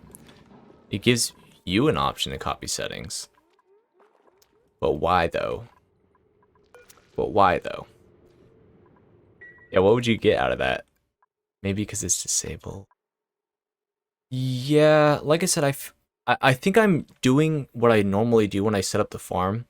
But if it doesn't happen, whatever, because once you get to like cycle 1000, I feel like you generally drop inputs and then the morbs don't produce as much oxygen as they should. And then the more morbs you put there, the more lag you get. So I'm not too stressed about it if it doesn't actually work. Try an open door under... I don't know. Oh, that's not a bad idea. That's not a bad idea at all. Because I wonder if the morbs would just... Dude, wow. If that works, Dose of Ghosts, if that works, then I could just remove all of this automation. If that works and the morbs just drop. Interesting. That is very interesting, man. I'll have to try that. I think I'll just workshop that later, because if it does... I feel like I've tried that before, but if it does, then I can just completely redo this farm and make it much more compact. Higher speeds, half double speed, and a third extra. Yeah, that's the thing, man. If it drops inputs, if you have anything that's input dependent, like something needs to be... something that has a chance to produce something every tick, or does produce something every tick, especially when your game gets laggy, you can just be dropping inputs. Or, I mean, that's the term I use, dropping inputs, but like dropping calculations, you know? And also, that's how you get duplicants to survive in dangerous conditions, is if you speed them up, then it like does like lazy or shorthand calculations or something. But I did like a test to see how far duplicants can run through like lava. and at triple speeds they can run further. So that's something good to know too, because normally you would slow it down if something's bad is happening, but if you speed it up, then it actually gives them a little bit more distance. Oh, thanks, man. Yeah, I just like to experiment in this game. That's just my biggest thing, is I just like to experiment. There's best ways to do it, and then there's my way, which is, you know, usually not the worst, but not always the best. I can admit that. And I like to torture duplicates. The first time I played this, I like actually cared about my guys, and I was like, oh, I want to make sure they don't die. And then after so long, I'm like, oh yeah, I kind of forget that they're even there. They're kind of like the same vein as like Pikmin to me, right? Like they're very useful, but I don't particularly value them on an individual level. Okay. So now that we've done all this, 5 geoteams boost this team vent by 180 degrees. Okay, yeah. Dude, that is so interesting. Because then you could have like a closed system steam. Well, actually, I don't actually know what that means for steam generators. But then, yeah, you could have like... Yeah, right? You could have a completely closed system steam generator then. Not that that would be the best thing to do. Like, it would probably just be more practical to implement an aqua tuner in there. But that's kind of interesting. Actually, man, that is, because then you could do like a 2-stage cooling system. I don't know. I'm just brainstorming, but yeah, I feel like that could have a lot of practical use, especially early game. Just set up some way to cool. Wait. Hold on. Let me see this. Let me see what temperature is this. 230. Then I forget what a steam generator input needs to be. Steam. But I think 400 is more than enough. Steam turbine.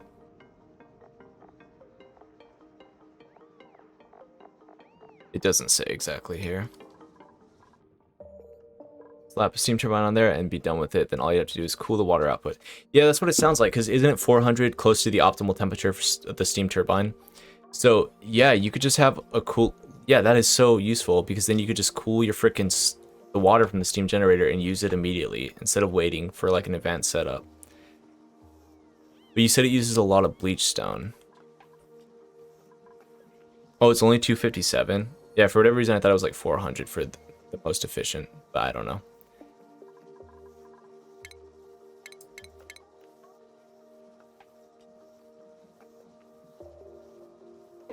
You know, not a lot is happening right now. I think my duplicates have too many chores and too much commuting time.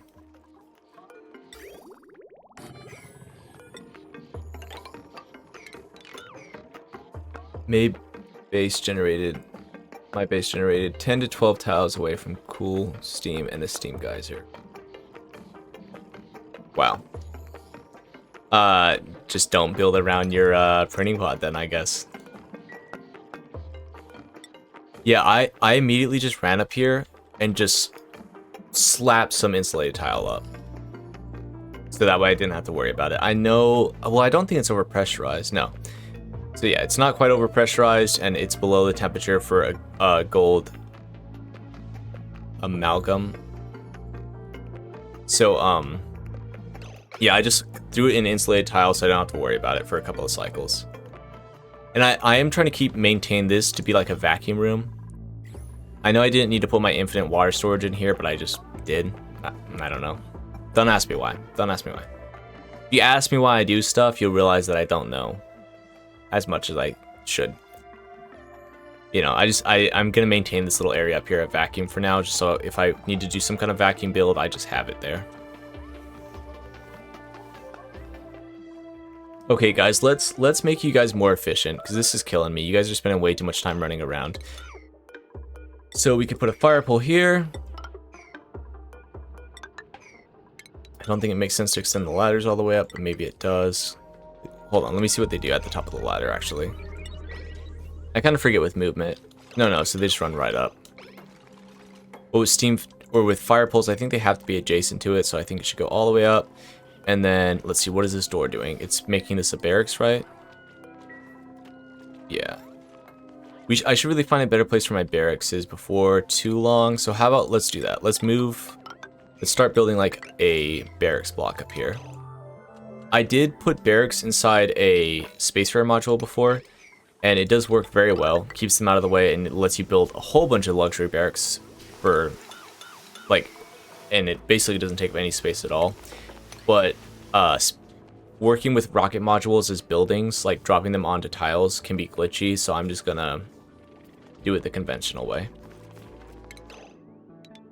So yeah, let me just work on getting my barracks up and out of the way. Okay, and we've been going for like an hour and some change, so maybe another hour and a half, maybe round it up to 3 hours. So we're having trouble with power generation, huh?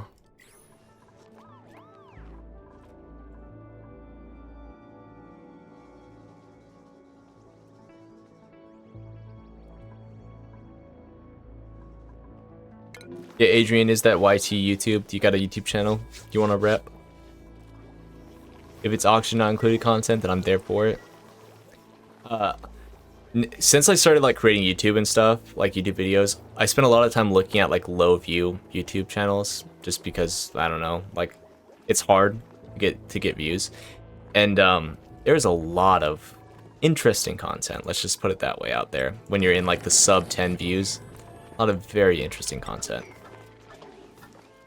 Oh, one thing that I watch, no matter how low views it is, for no particular reason, is I'll just watch Ocarina of Time content. Like, I'll watch people who are like on 480p cameras and you can barely hear them. I'll just watch them play Ocarina of Time. No idea why. It's my favorite game of all time. But yeah, I will just watch such bad auction not included content. I do, but I don't have any recording stuff for making auction not included stuff. Oh, that's right, because you're weird setup with GeForce and stuff. Yeah, maybe I'll check it out after the stream then. But, yeah, like I said, Ocarina of Time content, I don't know why. That game is it's like, what, 20 years old at this point? Probably not that old. Or maybe it is. Is it 1999, Ocarina of Time? Yeah, I don't know why. I just consume way too much Ocarina of Time content.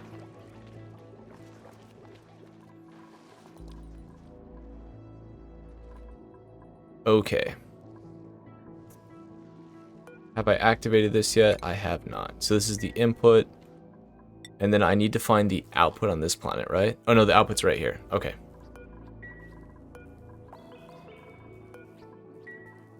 Cool, so I'll actually be able to transfer stuff between planets. Farming Sim 22. Not sure how good my editing skills are though. Yeah, it came out in 98. Jeez, man. Yeah, I don't know what it is about that. It just like scratches a particular itch. Ocarina of Time, it's because of the limitations of like the 64 that I like, despite it like obviously it could have been like by today's standards it's not like the greatest game ever, but there's just something about it where I'm just very enamored by it. Like if they can make a game that's that high quality way back then, I feel like nowadays if you could just shoot for that same level of quality, even if you're working with like even if you don't know that much about game development, if you could just shoot for that level of quality in such a simple package, like people will enjoy it. It's like how people are doing like retro PS1, like PS2 horror games, and like those are super popular right now. If you just shoot for high level quality, even if it's like very low budget, people will appreciate it. Yeah, Farming Sim 2022. I kind of didn't even know that they did those games often enough to put a 22 after the title. The only farming sim that I've ever played was like freaking, well actually I don't even want to call it a farming sim, it'd probably be offensive to call it that, but like Farmville on Facebook back in like 2010. Yeah, that's what I'm saying. I didn't know they made farm sims often enough to like put a year after it. I didn't know that it was like a Madden situation where they like were coming out with them that often. Ren, no.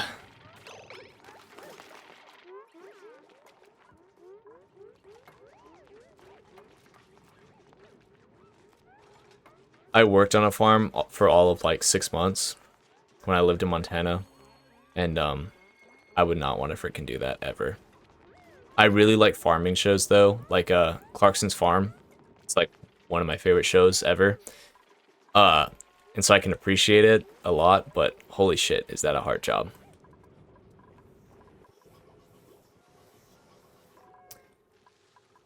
Okay, let's see.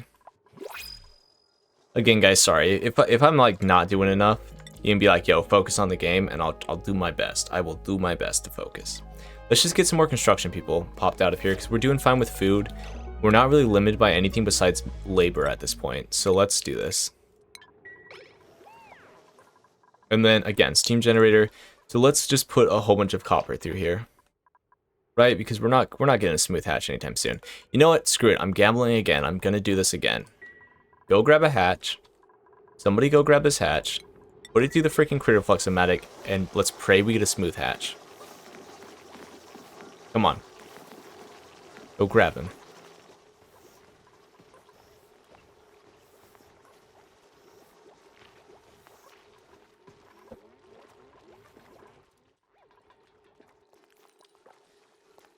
These Poke Shells are fat chilling. I feel like it's been forever since they pooped out an egg.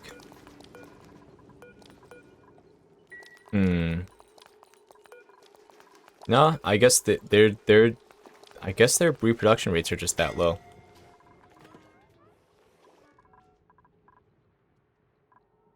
Waiting for critter. Oh wait, there it is. There it is. Well, let's see if somebody will move it to it. I'm sure it'll find its way over there eventually. And then let's see. Let's check out our oxygen, because I remember we just ran out of algae a second ago. Yeah, let's grab some algae, and then it does look like here pretty soon that we will need to build a spawn. So we're gonna have to start utilizing this saltwater geyser and making fresh water from it. So maybe we'll try to tie that in with our steam generator. I don't know if I've actually done that before, but I don't see why it would be any different, right? You just drop steam and then get, yeah, you just pump in salt water and then just have like an auto collector extract the salt. So that should be fine.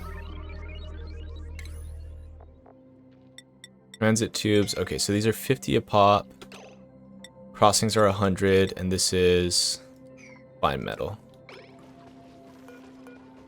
I will probably watch a video on transit tubes. I'm sure I can figure it out real fast, but yeah, I'll probably figure out exactly how to do transit tubes and then probably try to implement them this time. No! Sage hatch! Screw you. Okay, yeah, let's start crushing some metal. Unless if we have a convenient source of coolant for this metal refinery, but I really don't think there's anything nearby that would be great to use. I mean, how much does it heat water? It's like a good 50 degrees or something at least, right? Or is it actually based on the melting temperature of the individual metal? I'm not sure, but let's just throw together some of this real fast. So 100, so we need 800 for the steam generator, and then we're gonna need a lot more for the aqua tuner. Oh, wait. I think we're gonna actually need steel for the aqua tuner, right? With its overheat temperature. Do I have the aqua tuner here yet? Utilities, thermal aqua tuner. Overheat temperature, 257. So, yeah, we probably want steel, which we need refined carbon and iron. Okay. How much is the aqua tuner?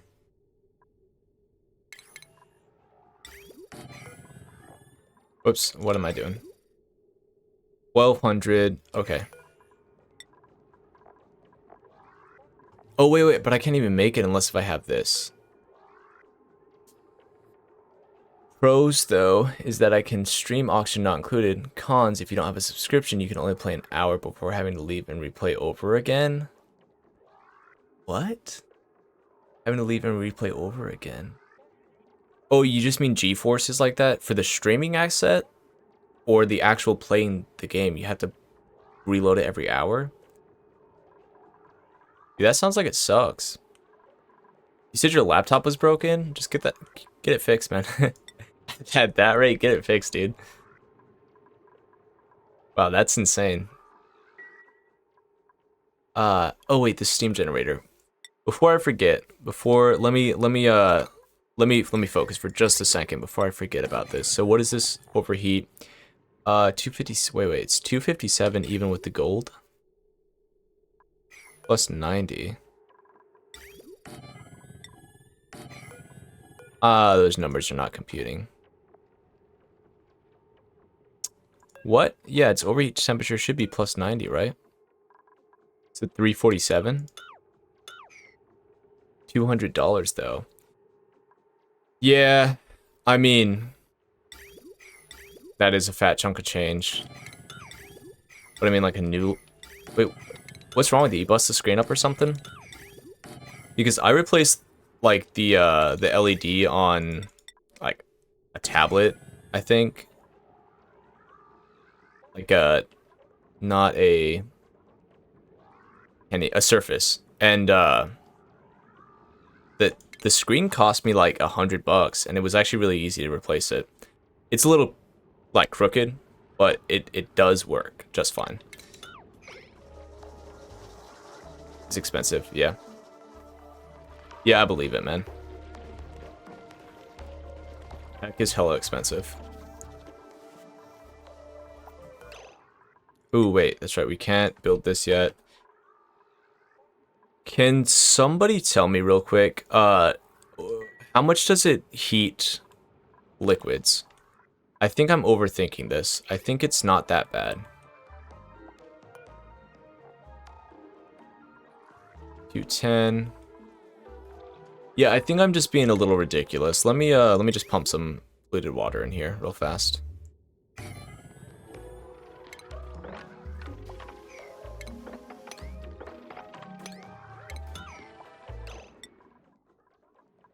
How much does the metal refinery heat liquids? It's only like 50 degrees or something. Or is it actually... Do I actually have to worry about the specific melting temperatures and like do math per kilogram? I don't really remember how it works.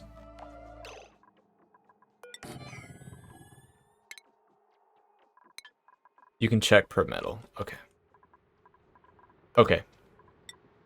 Thank you. Don't know how much of this I need, so let's just do 10 for now. You can check per metal. Okay, let me check it out real fast. There's some things that I don't think about at all. Okay. 67 kilojoules.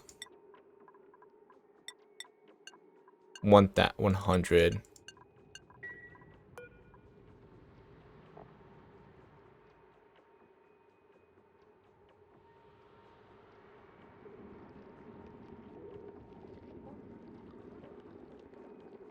Kilojoule, yeah.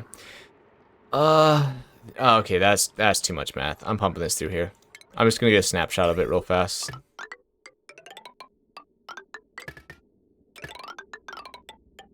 I think I will be just fine doing this, but let me just make sure. Oh, hover over the kilojoule. Interesting. Oh, look at that. Look at that, man. Wow. Okay, thank you. Yeah, I was gonna say I don't want to do this specific heat capacity math right now, but that's that changes things. 57. Okay. And then polluted water, so this should be just under the melting point, and we're just gonna pump what? A couple thousand?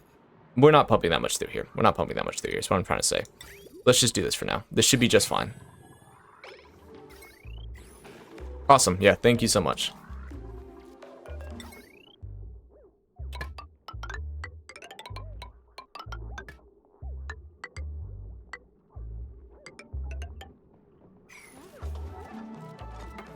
Okay, sweet. Yeah, we'll get some refined metal and then throw together a steam turbine. Let's see.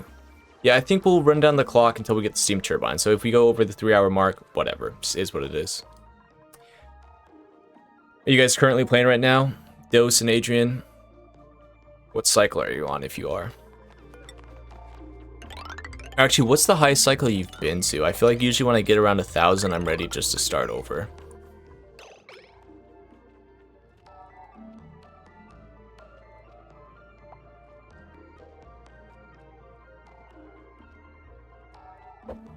781.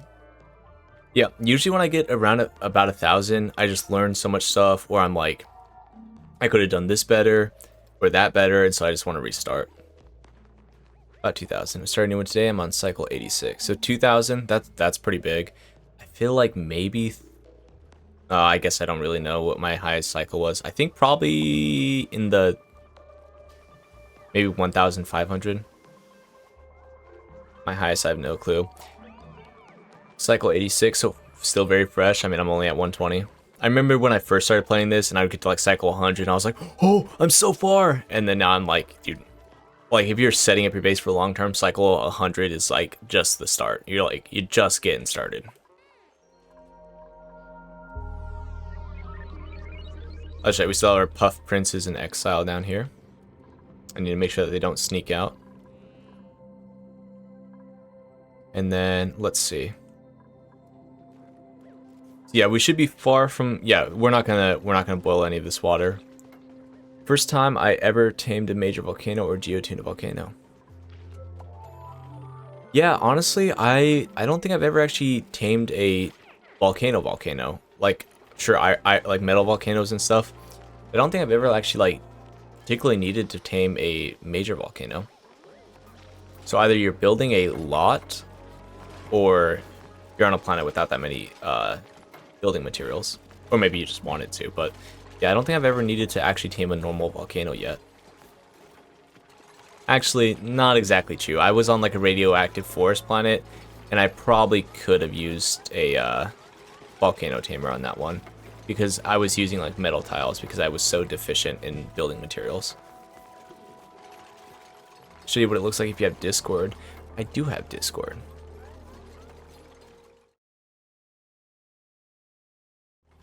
How would you... Could you throw a link down for a picture or something?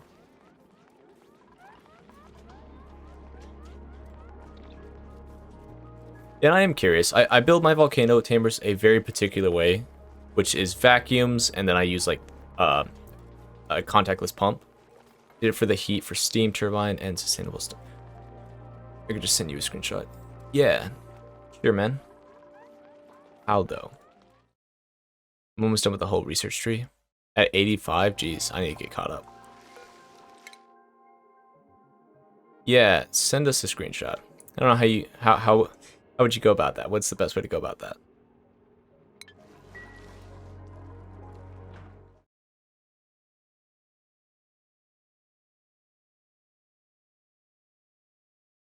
Oh, if I have a Discord server. Okay, I thought you meant like a PM. I actually don't yet. I'm sure once I get a little bit more people stopping in regularly, I will put one together. But yeah, right now I don't have a Discord server. Well, I do for like 3D printing. But besides that, no, I don't have a Discord server. I mean, that is my day job, is 3D printing. You know, not yet for my channel. I will put one together eventually. Okay, so we need to find something for these people to do on this planet. Maybe let's dig into here right now. Yeah, the whole research tree. What is the holdup over here? Oh, we're just not getting that many rad bullets, huh?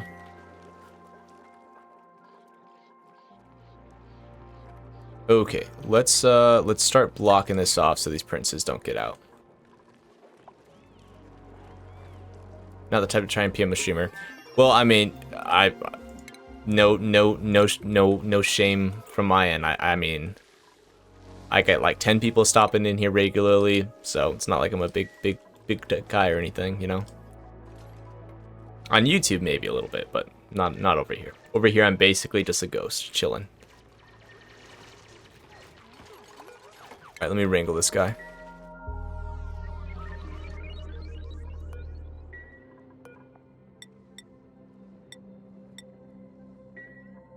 Also working on drilling entire biome. A what? A ghost. Yeah, dose of ghost. Okay, bud. Working on drilling an entire biome. You mean, auto drilling? Yeah, I really don't use the auto drills that much. I just kind of like the way the natural tiles look. I like building around them. It kind of makes like for an interesting base layout. Some people, like my friend in particular, they'll gut the entire planet like by cycle 100 or something. Dupes. Oh, okay. Yeah, they'll gut the entire planet by cycle 100, and then they just like pour every liquid, every geyser, everything into just a big ocean at the bottom of their planet. And it's like the most messy thing in the entire world. Like they'll have oil, salt water, polluted water and stuff, and it's just like I'm like, I don't know how you could do that. Like my OCD would kill me. I don't think I could play on a game like that. I would like it would bug me too much. I would have to fix it at some point. Okay, let me focus here for a second. So these people have nothing to do. They put this together. We need radiant pipes. Yes. No, we need radiant gas pipes. I'm going to use gas to cool this farm.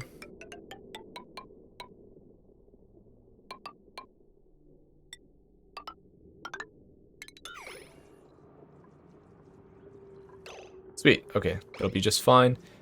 Once they put that in, we can deconstruct these doors and then build natural tiles and get our Saturn critter trap running. Use the anti-thermal entropy nullifier, and then we will have something put together. We'll have cooling. That's what I mean to say. Have cooling. You know, I really wish the radiation was a little bit more expanded, or like the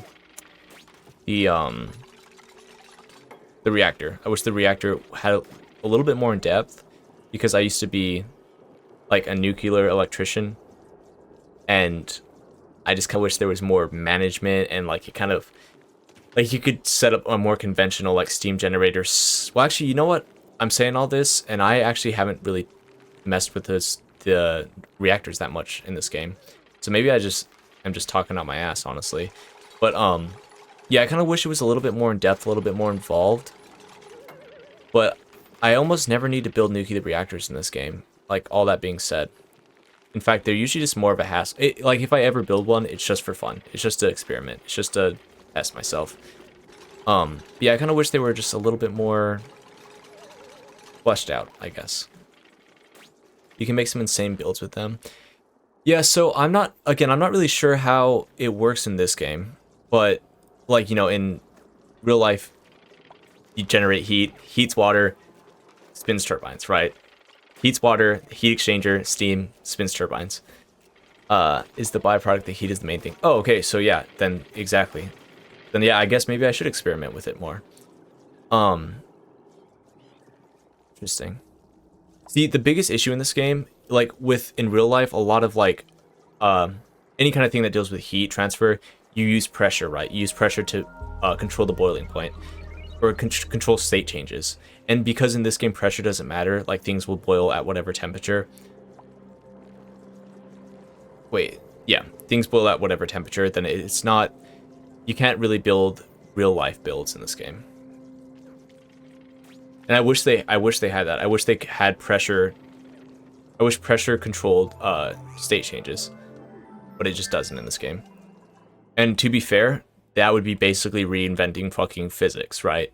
In a game engine, which I'm sure there's entire engineering programs that's all it does is just do physics calculations. So to implement that fully into a game would be insane. You know, if you could change pressure and have that control state changes, like affect the temperature that elements change states at in a closed system, then that would be insane. You could build so many crazy things. I also thought when I first started playing this that you could use pressure to like move liquids. So you could have like, well, you kind of can, can't you?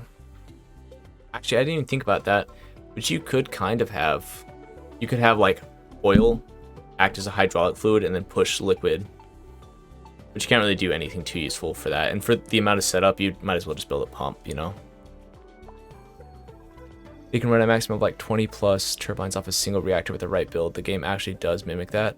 Things will flash to other states faster at lower mass. Flash to other states faster at lower mass. Okay. Interesting. So do you think you could have... Does it actually? So if you had like... Let me see what pressure is per tile. Do you think you could maintain this water down here at a slightly higher temperature than boiling?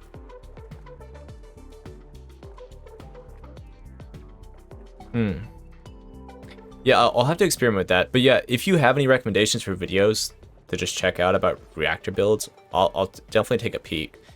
The normal people that I watch, when I do watch builds, I like to kind of just work from the ground up. There's a specific amount of tolerance for heat above and below. Yeah, I am familiar with that. Yeah, I don't know. I'll check it out. Maybe I'll workshop it. You know, if I ever watch tutorials, it's usually like Luma Plays, just because his content's a little bit more digestible. I have seen like Sir Francis. It's a lot of like slow builds and stuff. You ever look at it? 1 kilogram, less than 1 kilogram, the liquid will never change state. Yeah, I am familiar with that, like the 1/10 rule or whatever for pipes. Interesting. Yeah, I guess maybe I'll just workshop a reactor at some point, see what I can build. Is there, I am curious, for those builds, do you find that there's enough or like uranium on a world gen to even make that build worth it? Because if you can only run it for like 100 cycles with the amount of uranium you spawn with, then, you know, it's not hardly worth building. But I am curious, is there like enough uranium in any one world gen to make that worthwhile? Because how much uranium is on this planet here? See, these little deposits are only 94 kilograms a piece. Oh, absolutely. Okay, wow. Yeah, just changed my mind then. Okay. Here, dude, let's, I guess, maybe on this build, maybe on this stream, maybe I'll, in between streams, I'll Google it and see what I find. Really interesting.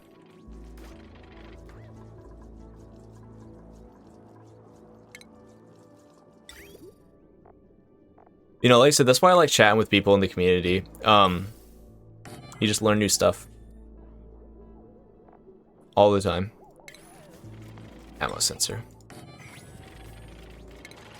Yeah, and I appreciate that about the auction and not included communities, that people actually like talk about stuff, like talk about builds, and they don't just like shit on you for not knowing stuff. They can have explosive meltdowns though. Interesting. Okay. I'm very curious to see this. I mean, just build it on like a planet that you don't really care about, right? Like on one of the outer asteroids. Oh wait, but then you wouldn't really have any meaningful way to get back home.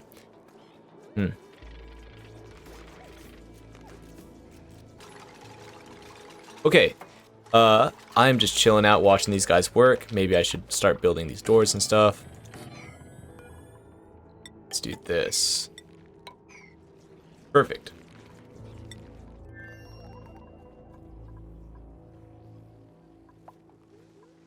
Yeah, Adrian, so you're playing on a TV with a mouse and keyboard? I'm kind of surprised to hear that. I mean, I don't know if I'd have the patience for that. I think I'd just go outside for like a week while my computer was broken, honestly. Because I've tried, I think I tried playing like Metro when it first came out, like through cloud services, and that was like 3 years ago, so I'm sure things have gotten a lot better, and I just couldn't tolerate it. I feel like there was always input lag, and 6 months, dude.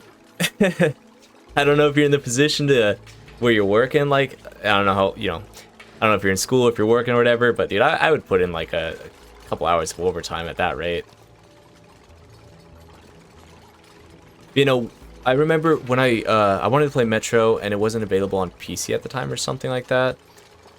And I was streaming it, and there was just so much input lag. But again, that was 3 years ago, and that was like when the cloud gaming was first coming out.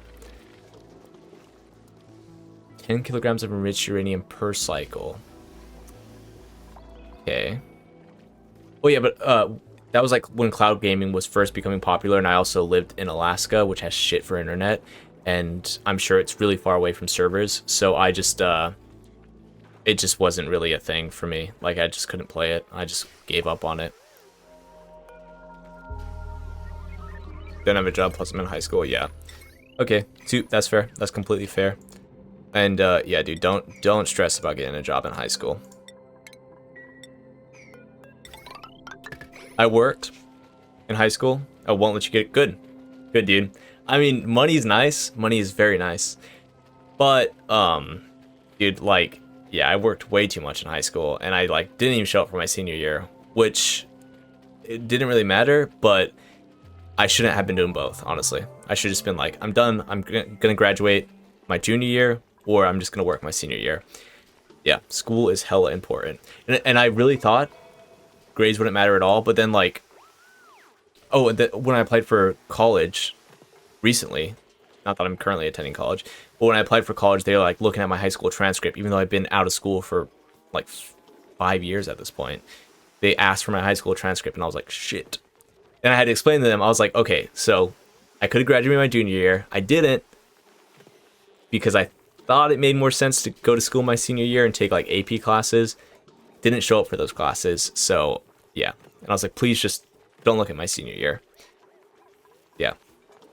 You don't have a job, just enjoy it. Just enjoy it. Just sit back and relax. Or, better yet, start working on a skill that lets you work from home or something. When I got out of the Navy, I started doing 3D modeling, and for the first like 3 months or more, I was just living off of savings, because it's very hard to start earning money like in a whole new career field, you know? So yeah, in high school, like, start learning skills that you can work from home or something. Only use beta hives for enriched uranium. Okay, yeah, sorry, I went on a tangent. I was just about to ask you that, because with the centrifuge, I think you only get a very small amount of your enriched uranium from uranium ore, right? So, I was wondering, like, how much does it delete, right? But yeah, no, that makes sense. Beta hives. Currently learning SolidWorks. I'm not familiar with SolidWorks. Is that just, that's like CAD, right? Like some kind of engineering software? Or is it just some, or is it just like a general purpose 3D software, 3D modeling software? I use Blender, and then I make 3D models for printing. Engineering software, yeah, so probably probably a little bit more applicable than what I'm doing. But I do like models for printing, right? So like art stuff. But yeah, that's a sounds like a good skill.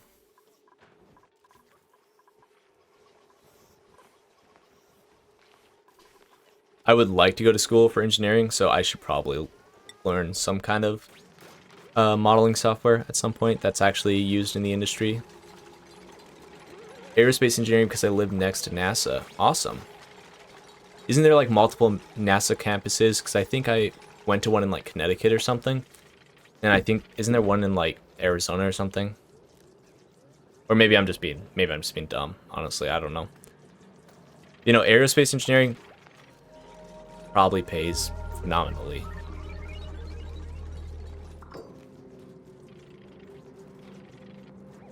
You know, like I said, I was an electrician for a minute, and I'd like to do electrical engineering. Just because it sounds fun. But all that being said, it's hard to fit in school. Like, once you like pass college age, it's very hard to get back into school.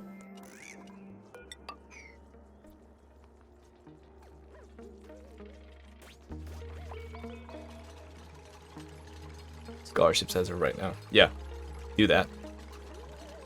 And honestly, if you're going for a job that's that is that well paying, I mean, obviously you have to commit to it, but I feel like you could probably throw some debt on your shoulder, as long as it's like, you know, student loan debt, because I think it has like 0% interest. Okay, sorry, we don't need to talk about shit like this, but just saying, definitely go for that. But you just have to be committed, because I know lots of people who are like, especially at my age, I'm at the perfect age where my friends either went to school and graduated, or they went and then dropped out.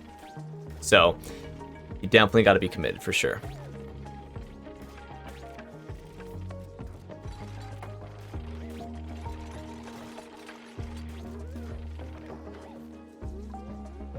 Okay, let me get back to the game. Let me focus. Let me refocus. Figure out what I'm doing. Meteor showers are happening right now, huh? Oh, and we got a new blueprint, so let's check this out. Ethanol, excavation. Let's not get any more duplicates just yet.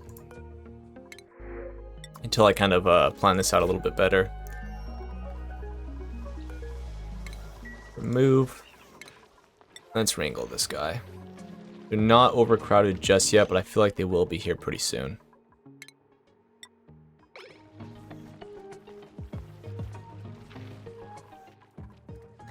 You know, if you're just coming out of high school and you think you want to go to college, maybe just go to college. It's very inconvenient as an adult.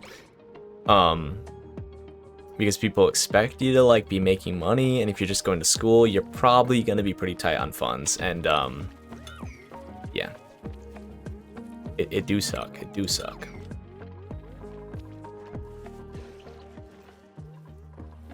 Okay, so our farm is making, we have 1,650 kilograms of plastic. That's a good little start. Did we ever set this up? No, we didn't. All right, so let's make some iron real fast. And let's see, what is it? A 1-to-1 ratio? 70 to, oh, it's 70 to 100.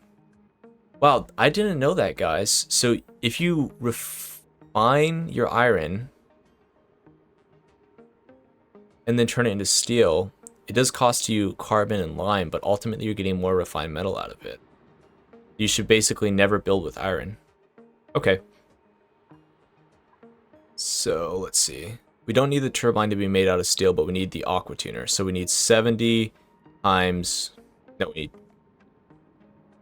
12. We need 12 of these. For a scholarship, and I'm taking college courses during high school next year. Yeah. Do it. That's awesome. That's exactly the goal, man. Like I said, I thought I was going to do that in high school, and in my senior year, I just worked the entire time. So I didn't show up for any of my AP classes. So don't do that. Don't do that. If you don't have to work, if you don't, let me just emphasize this. If you don't have to work, don't fucking work, man. It's not worth it. It's not worth it. Doesn't matter if it gets you like a car, lets you buy some nice shit. Just work as little as you can. Use that metal refinery because it has a 100% conversion rate. Yeah, exactly. I just wasn't sure if it was going to be worth the heat generation right now, but I'm only using it for a very small amount of steel right now, so I'm just not going to stress out about it. I'm just going to let it pour some heat into my base, and we'll worry about it later. Okay, and there's some meat just chilling out down here. Is refrigerated. Okay, so it's not going to spoil anytime soon. And maybe we should use this neural vacillator while we're here. Let's dig, but let's try to stay above the, oh wait, let's just use this to build a liquid lock real fast.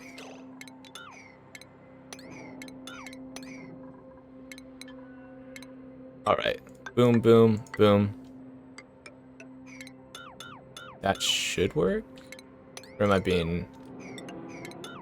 I forgetting something, right? Just one above. Yeah. Hey, Adrian, thank you so much for joining the cause and following. Appreciate it. We are like most of the way to 50 followers, which would get me to partner. Super dope. So I super appreciate it. Okay, let's see. They need to crawl down inside. Why am I just forgetting how to build a freaking liquid airlock, like the basic T one? Yeah, it is just the T. What am I doing?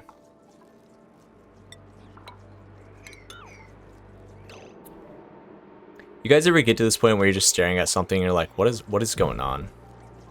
Like the simplest building, you're just like, it's not computing.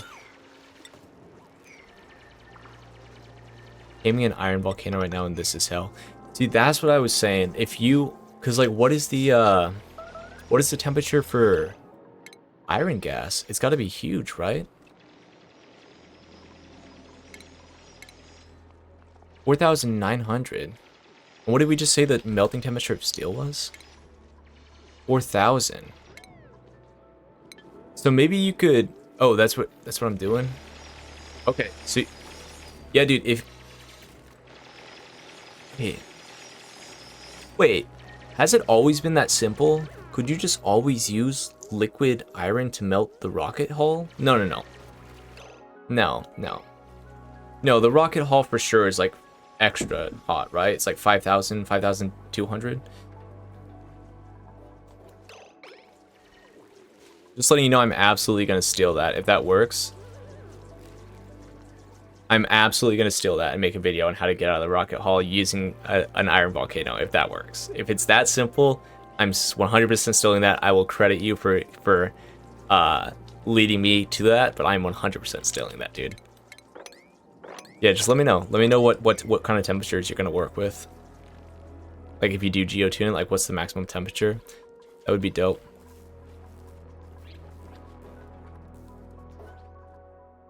Just put it in a vacuum and use a picture. Dude, if it's that it cannot be that simple. If it is that simple, I'm going to freaking blow something, okay? There's no fucking way it's that simple.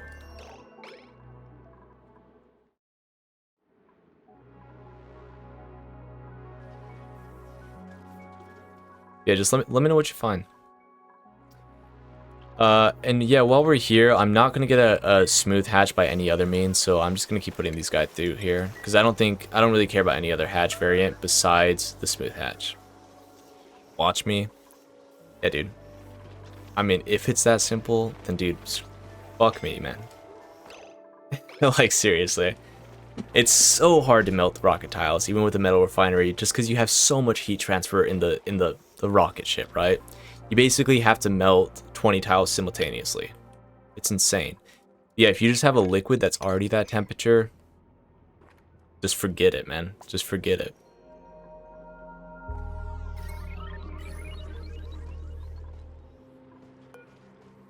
Insufficient material iron. Oops, I did the wrong one. My bad.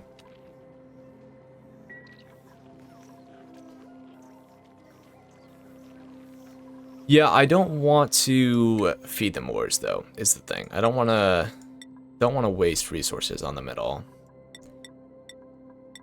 I don't really care about hatches. It's just if I have a hatch variant around, I want it to be smooth hatches.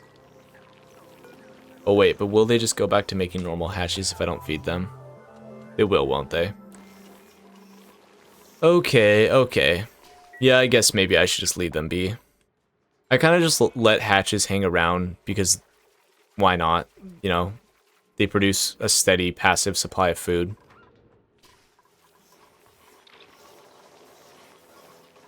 But I don't ever really use them for anything. But now that I realized that you can use coal to make sand, essentially, I might end up keeping the sage hatches around. I really might. I usually save them for emergencies. Like if it's at this point of the game, there's not really any scenario where I would get so screwed that I'd have to eat a hatch. But just in case, I usually just save them. Stunted scales. Yeah, we could put a little bit more hydrogen in here, but I'm just not stressed about it.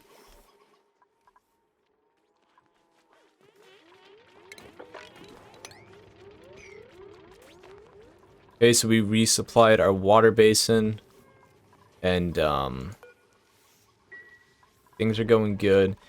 We just threw this down here because I don't think we're hurting for power. No, we are kind of hurting for power. Okay. Yeah, that steam generator. Oh, that's right. This is going to use such a massive amount of power that we really should just throw another coal generator up here for now. Right? Like, why not? All right, Dose. Let's see what this says. If you have a variant, then you can feed them food that won't sustain that variant while sustaining the asterisk asterisk asterisk E.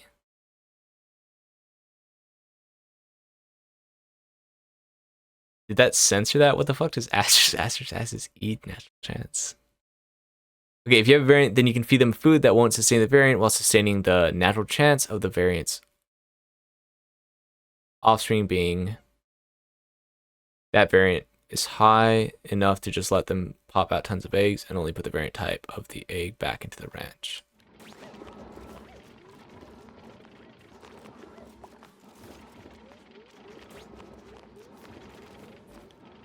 Oh, okay.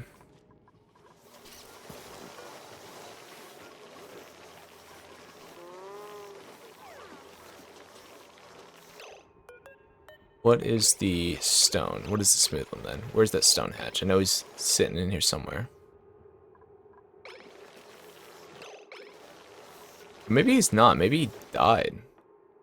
Stone hatch, please? Yeah, maybe he died already, but let's just pull this up. Stone hatch. So what do I need to feed a stone hatch to get smooth hatches? So you do have to feed them metal though, then, right? You're saying like if you feed their... Yeah, so you are still gonna have to feed them metal though, to some extent, right? Again, if I decide to screw around with them, then I will. Right now, I'm just kind of humoring myself by trying to get a smooth hatch. It's just a gamba. It's a gamble with no risk whatsoever.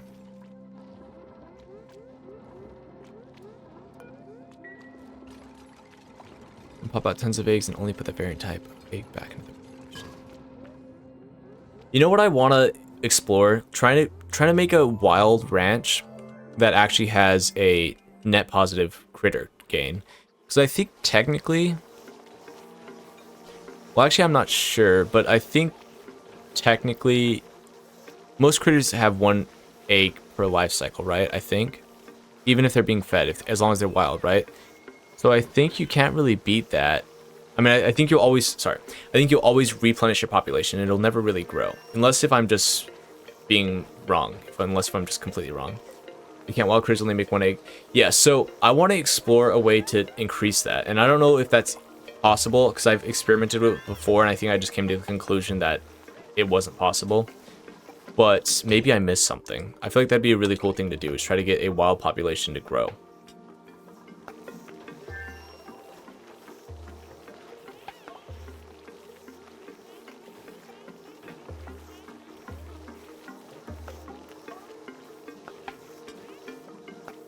Because yeah, technically no matter how fast you speed up the egg incubation, it'll always be the same amount. They'll just...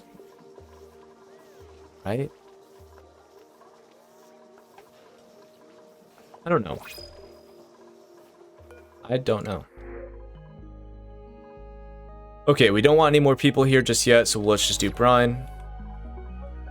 And then let's see, what else do we want to do? We have this hatch up here, running around, and it made a sage hatch again. Okay, whatever. We're collecting a nice sage hatch farm. Shovels are exploitable in that way because you can just let them live wild and shove them in one room, then let them die naturally because they never overcrowd. Oh, okay. Is that because they just never overcrowd, period? Or because that's because they can shovel? Oh. So is it because of that mechanic that they can get out of the room that just means they never overcrowd? So if you just put like a floating platform in the middle of a room, they would just jump back and forth on that one. Don't overcrowd. They never overcrowd. Okay. That's super cool.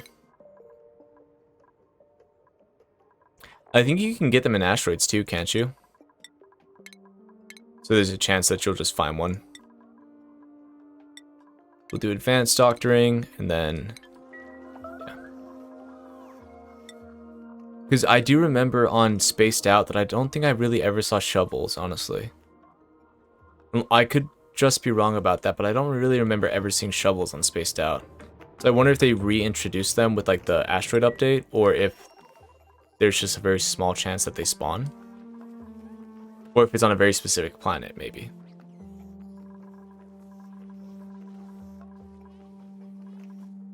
Okay. So where are we at with this? It's coming along. It's coming along. And we're not using very much water, so how much water passes through here? Does it give me a specific? It stores 800.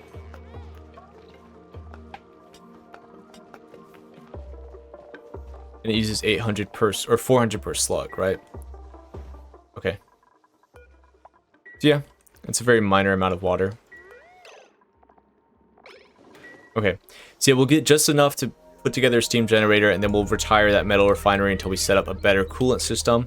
And then, yeah, in the meantime, we'll build the steam generator, which will give us some much needed power generation. And a glass forge. The the steam generator will enable us to power a glass forge a lot easier. So when we have a glass forge, we can build solar panels. Now with asteroids, I think you're gonna have to set up a lot of auto miners. My question is then, can you set an auto miner underneath a solar panel, and will it mine past it, or do you have to put them above? I'm not super sure. Those are all things I'm gonna have to experiment with, but I'll figure it out. Or what if you just had like an ungodly amount of heat on the surface and just melted the regolith? Right? That could be a way to remove asteroids. You just have it as soon as they touch down, they just melt. And solar panels don't hold liquids on them, so they would just fall through it. That might not be the most practical thing to do, but I feel like that is a solution. Sweet. Okay, so these guys are done with this. Let's go ahead and have them start building.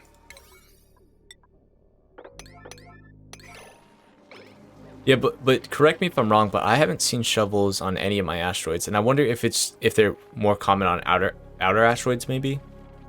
But yeah, I don't think I've ever seen shovels in Spaced Out DLC.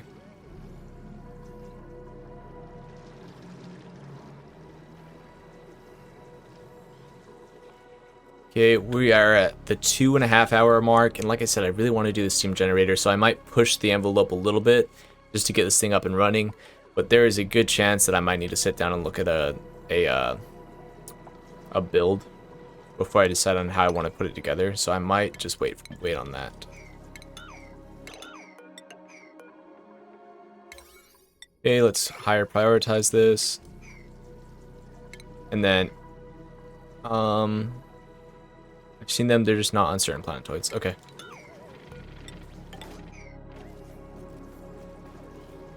What did this thing eat?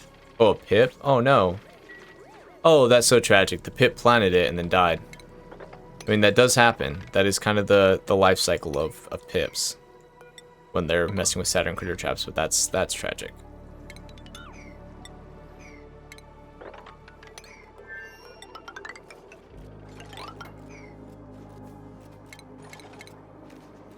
Utilities, thermal regulator.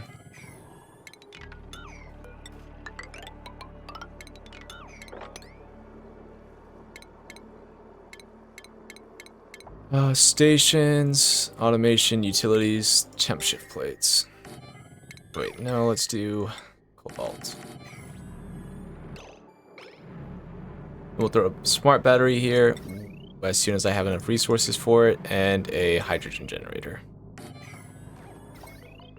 This thermoregulator will probably cool enough just by ambient temperature, but there's not a lot of gas down here because a lot of it's condensing. So we do want to do a cooling line. Some kind of forced air cooling line.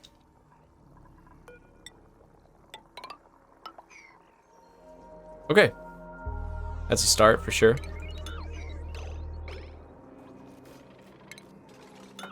Nice. Now we can start actually making these into natural tiles.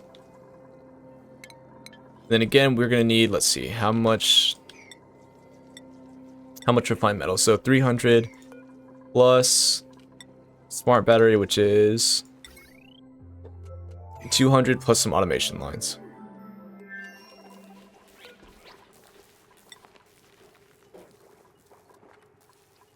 So let's do 800 just to be sure. And then I guess we did find the output or the input on this planet, right? So we could pump over refined metal if we wanted to. I kind of don't remember where I saw that. Where was that chamber? Refined metal right there. Yeah, no, I don't care about oxygen generation. Oxygen generation is concerning. You're saying on my planets or on yours? We are out of algae. Yeah, I really gotta get a spawn going. Some electrolyzers on mine. Yeah, I gotta get some electrolyzers going. This planet's fine just with its passive fluted oxygen, but you're not wrong. You are not wrong, dude. Guess I do have this whole slime biome, don't I?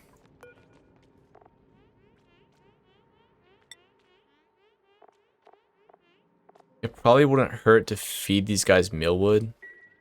I often don't feed them extra seeds, but there's not really a practical use for extra seeds, right? In fact, I usually don't do anything with my extra seeds. Let's take a look at them. I'm assuming they're genetic material, so you can't really melt them. I'm assuming they also don't rot, so you wouldn't be able to use them for sand generation. Seed of a mealwood. Yeah, there's no... Yeah, it's genetic ooze, so it would be completely ridiculous to try to melt it. That's all you can do with them, huh? Just feed them? Oh, wait, the spice grinder. The spice grinder, that's right. I don't think the spice grinder uses mealwood, though, so we're fine feeding this to the packer for now. Then yeah, you're right. Let's check up on our algae. Let me prioritize this a little bit, just so I know we have some in the meantime.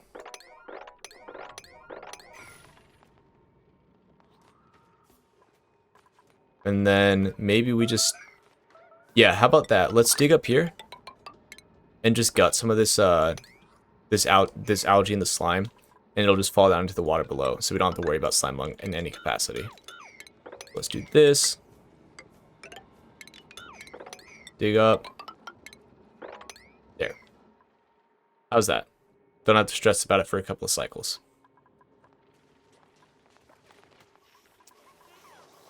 And let's wrangle this guy. I think are they glum because they're overcrowded?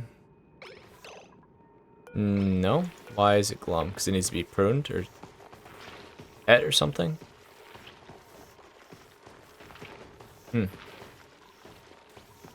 Yeah, I think it just needs to be groomed. I don't know why else it would be glum.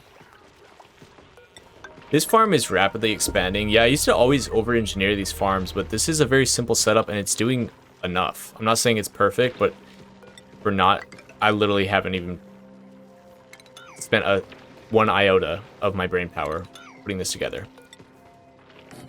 There's not a single wrinkle in my brain, and it works, so that's great.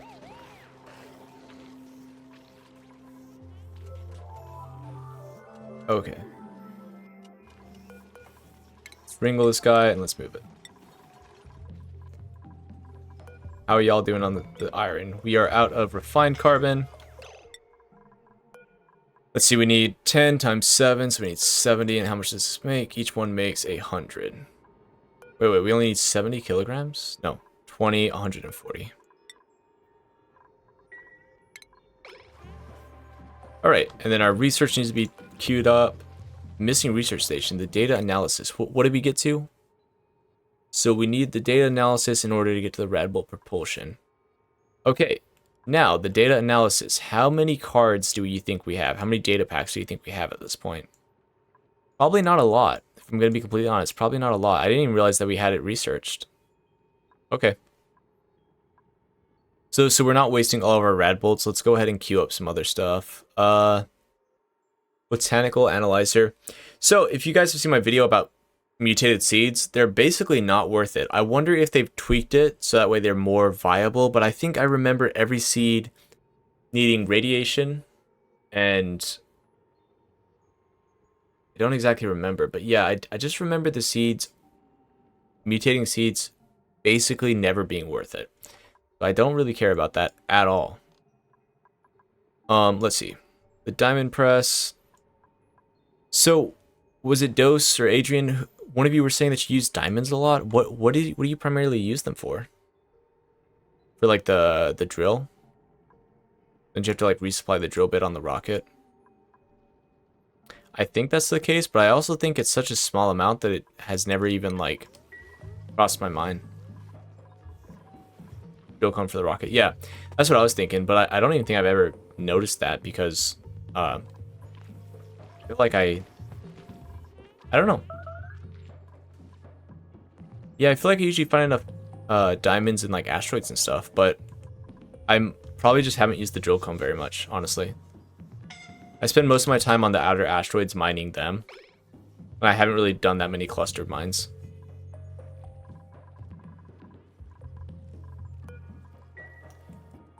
Let's see, what else were we doing? So let's see, we supplied these Pacus with some seeds, and I guess it'll speed up their reproduction. We're also gonna have to make sure that they're not overcrowded too much. And yeah, we're grabbing some more algae, which is gonna be great. And again, we're preventing slime lung. Let me see, is there slime sitting here? We're trying to prevent slime lung by overpressurizing it. Oh, plus 100% to decor. That's useful. Yeah, speaking of decor, I need to work on increasing morale. So that way I can actually give my duplicants all their extra skills. Because look at how many of these people are sitting here with so many extra skills for no reason. And that's right, we just cleared this out to make some barracks. Now, I'm trying to remember the specifics of luxury barracks. I think you want them 4 tall. Oh yeah, minimum height 4 tiles. And how much is it? Plus 2 morale. And the private bedroom is plus 3. We have 12 people here, and the minimum size is 24 tiles, so that's a huge footprint. Let's just work on luxury barracks. So we need comfy beds. 1 or more comfy beds. No industrial machinery. No cots. Do ladder beds count as cots, though? Does anyone know off the top of their heads?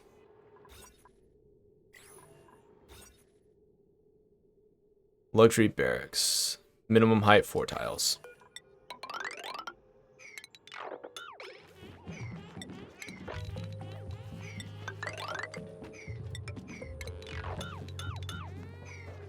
They do count as cots, okay. Also, so minimum height 4 tiles, right? Is that, where does it measure that at? Is it the entire room? Surely it's not. But again, I don't really remember. These are builds that I don't spend too much time thinking about because I put them up and I'm done with them. 72 tile room, let me see. Maximum 64. Anywhere in the room.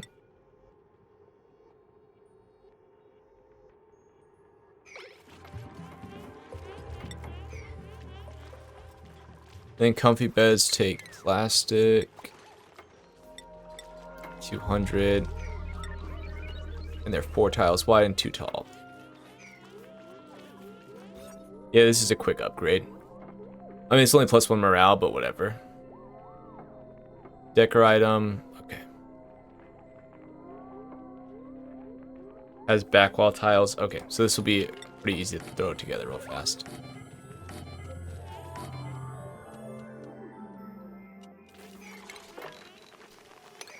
You're saying anywhere in the room, so if I have just 1 tile, hold on, let me just make sure I'm getting this right. Let me build this real fast. New printables are available. Let me see what we got. Steel. Wow, that is convenient. Yeah, something I noticed is I think so. Okay. I'm surprised they're not overcrowded. And boy, is this making a lot of Drecos.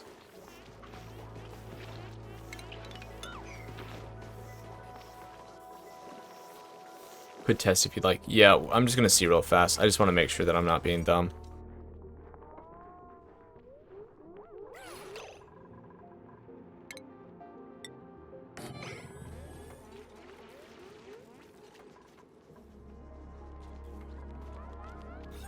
We're about to find out. We'll see. What was I just about to say? What was I just doing? Oh, yeah, I expanded this Dreco room. They really need to have some more space. And apparently this has been enough plants for 4 Drecos. I don't actually remember how many a Dreco eats per cycle. Maybe let me just throw this into Google real fast. Glossy Dreco mealwood diet. Yeah, I know the live mealwood. How many is it per cycle?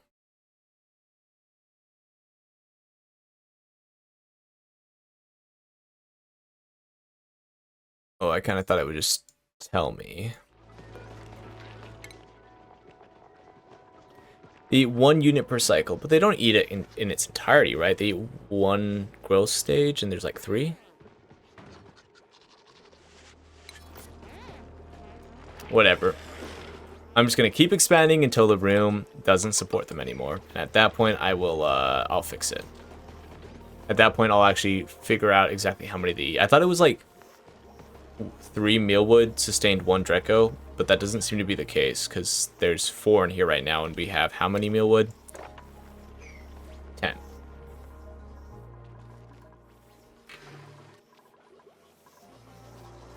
Okay, and again, what were we doing just a second ago before I got distracted? We grabbed some algae so that way we're not going to kill ourselves. Let's look at our oxygen production. There's a healthy amount of carbon dioxide in our base. Wow.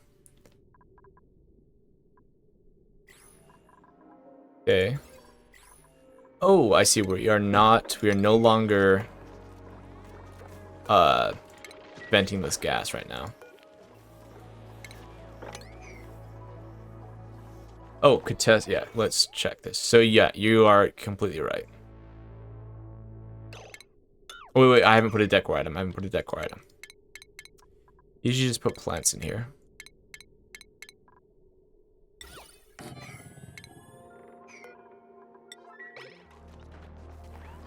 Yeah, I just want to make sure I got this so I'm not wasting space. But I do think you are entirely right, because I think it doesn't make any sense if it was you could configure it any other way.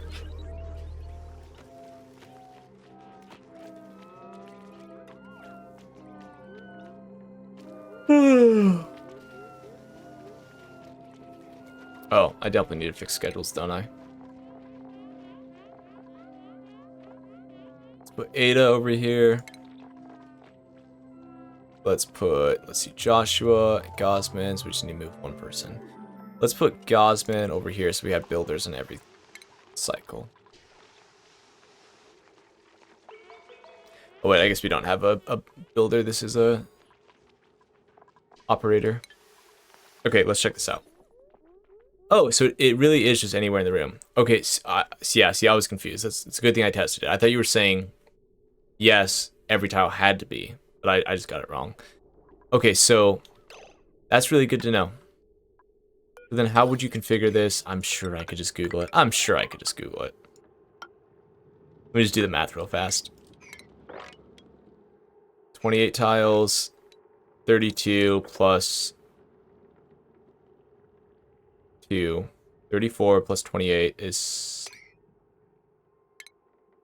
62? 62, right?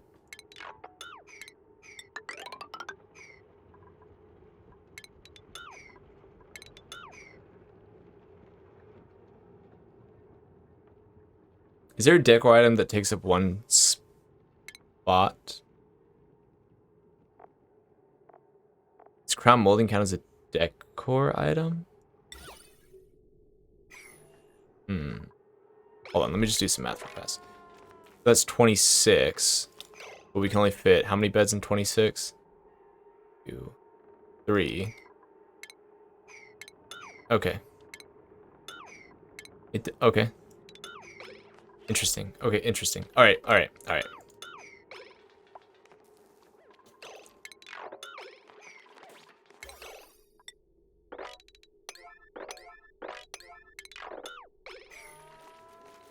Okay, yeah, I could probably just pull up a picture of a very nice, compact way to fit as many beds as possible in a luxury barracks, but I'm not going to do that. I'm just going to throw this together.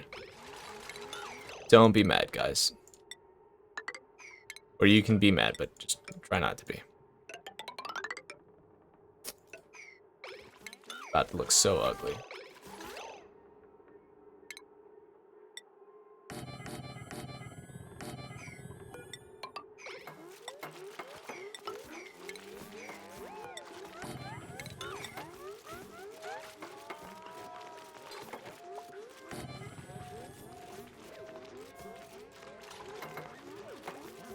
Oh, wait, you can fit 8 in here, can't you? Maybe. Again, I know there's a better way to do this. I know. Just be patient, I'm just giving them something for now, guys. I know this is painful. I'm just giving them something. Okay. This is 69. So yeah, I can only do 69 minus 4. So 65. Okay. And I think the crown molding should be able to fit here, and they should still be able to get to their beds. Now, after I did all that, I should probably put some ventilation in here.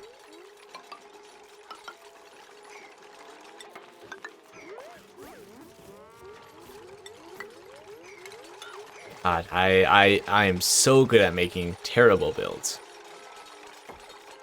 It'll give 7 people a place to sleep. Oh wait, 65 tiles. Yeah, there's not really a feasible way for me to... Yeah, I don't think so. I don't think there's a feasible way for me to fit an 8th bed in here. Wait. 65, and they have a footprint of 4. No.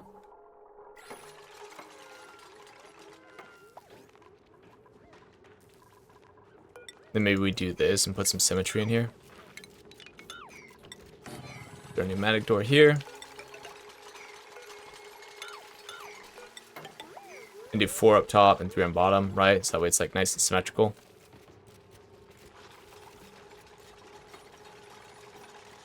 And now they're going to be running super far to get to their beds. So whatever, I guess.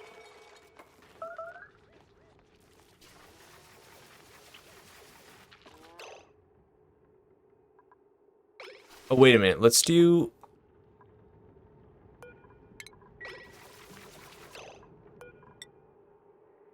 One, two... whatever.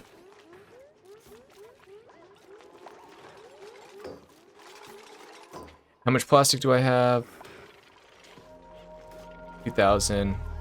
That's enough for 10 beds? 10 more beds? 3 more beds. Okay, once I build these 3 more beds. Cool. Awesome. Then research complete, so let's see where we're at with our research. Let's see, we are at... Oh, we are at the 3-hour mark, and I have not even started on this. Oh no! Refined carbon, guys, why haven't you been giving me refined carbon? Really? No one's walked over here? Okay, so I thought we were gonna put together this steam turbine this playthrough. Probably not. It's probably gonna be tomorrow or whenever I sit down for my next stream. Hopefully not too long from now, though. Yeah, sorry about that. I really thought I'd have a steam generator going, because once we get the steam generator, we can actually start having some nice cooling and nice small amount of electrical production, and that can enable us to build solar panels, which will just give us a free source of electricity, right? And honestly, once I get the Saturn Critter Trap up and running, you know, maybe I should have built this on the other planet, but whatever. As long as there's the material teleporters, I can always just connect power across planet. So it doesn't really matter where the power generation comes from.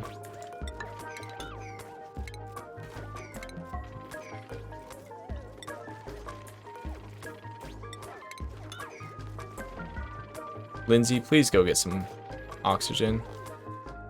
I am absolutely flooding my base with hydrogen, but that's okay. Technically, it'll force the oxygen a little bit lower into this cavity, so it'll give them a little bit more space to run with oxygen. If we just want to look on the bright side of things, you know? Copy settings, and let's make sure that these are not set to auto harvest. Oh, what the hell, Gossman?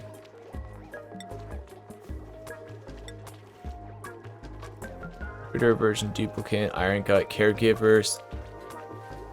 Why is she so tired? Store back.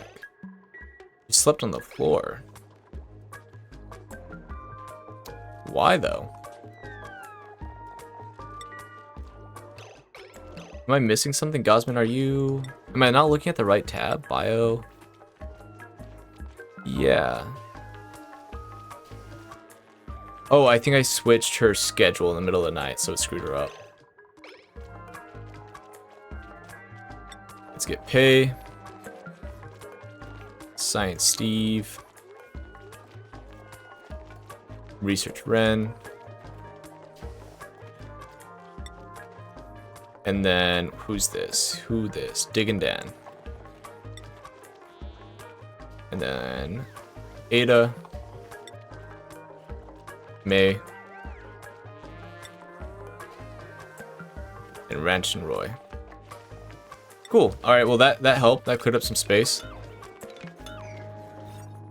And now that we're finally giving our duplicants, like our barracks, a more permanent place, we can start building toilets if we wanted to.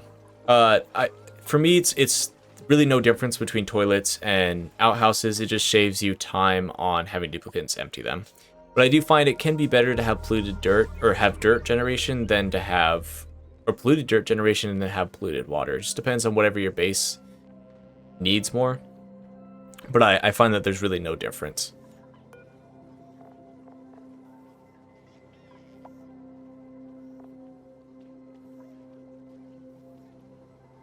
Okay.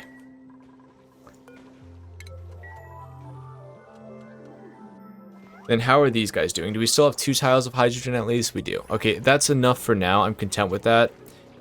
I don't think it's going to affect their scale production too much, like too terribly. But we will need to make this more efficient here pretty soon.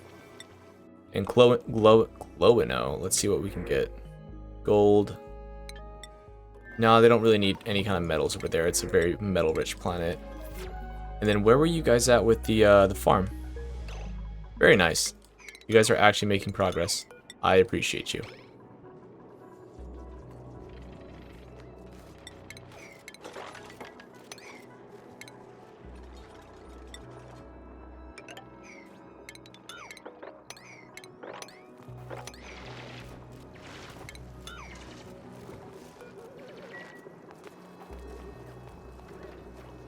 It is finally coming along. This has been such a slow go.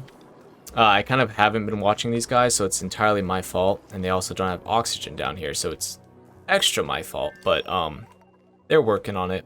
It's happening.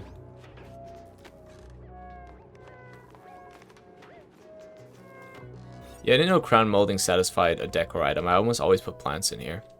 Not that it would matter, because what are we at? 63 tiles right now? Room size, 60 tiles. So yeah, not that it matters. You're going to get the same amount of space regardless. Oh, wait, shit. Am I being dumb? If you stretch this out further, could you get a... Oh, shit. Let me do this math real fast. I am being dumb, aren't I? I just did dumb.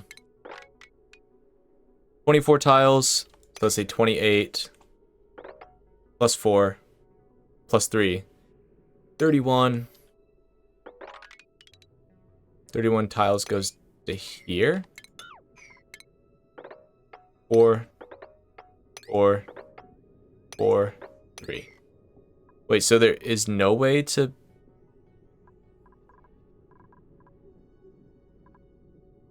Oh wait, but then I would move those over 1. So you can get 8 beds in here. I am so sorry that you guys have to watch me do this, but unless if I am being incredibly stupid, which is a very high possibility, but I think you can get 8 beds in here. I think I'm just being as dumb as humanly possible. I'm sorry guys, we're ruining all your beds. You guys are going to sleep on the floor tonight. I am very sorry.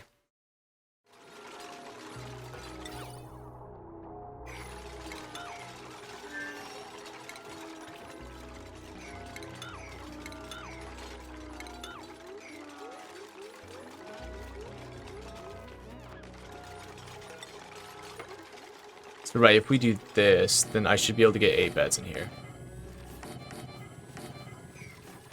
1, 2, 3, 4, 5, 6, 7, 8. Oh wait, but then we need 4 tall. I screwed up again, didn't I? We need 4 tall. No way. There's no way I just messed up again.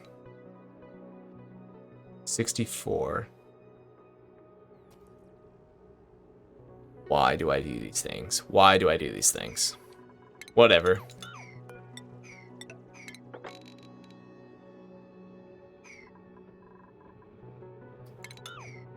Guys, I'm so sorry you gotta watch this. Whoops. Whatever. We're committing to this. We're doing the long beds now. We're doing this long form now.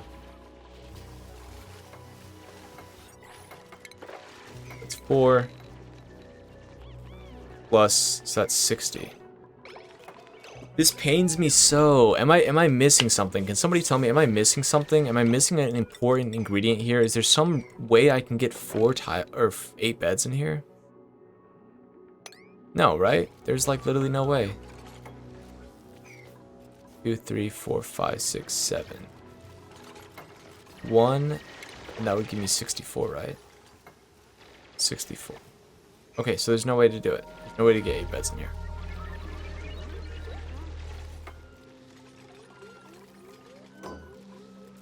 Okay, after that hiccup, let's put this back together.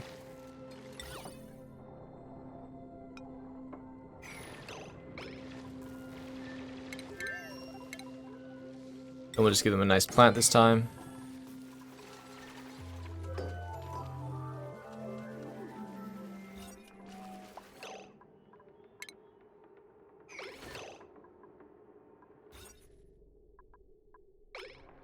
Room size 58.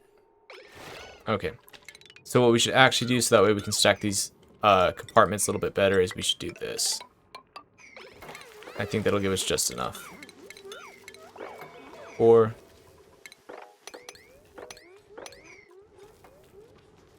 Blossom seed. Alright, what are we at here? We have 60 tiles and plus 4, so we'll be right at 60. Wait, no, that's 61 tiles.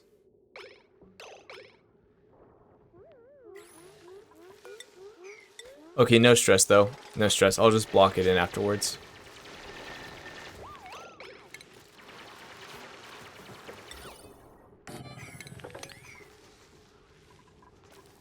Yeah, that's a big whoops on my part. But whatever, we'll have more like uniform shapes now.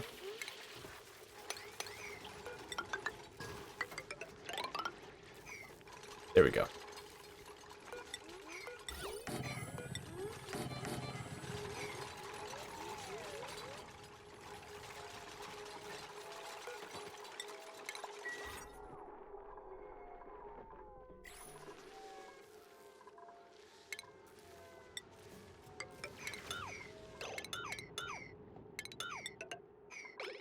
There we go.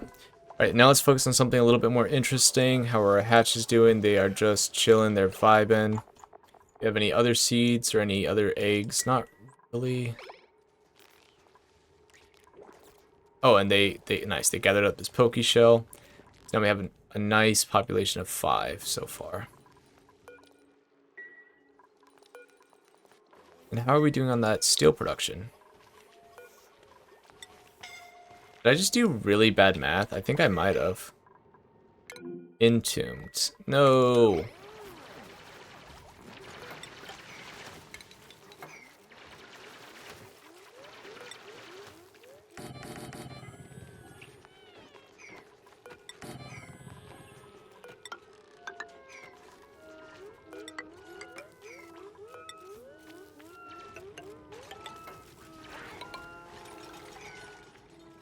Okay. So after a nice handful of hiccups, and this bugs me that I did exactly not the right amount of tiles. I did 1 extra, or 1 less. Now, after all that, we are ready to finally put some beds in here.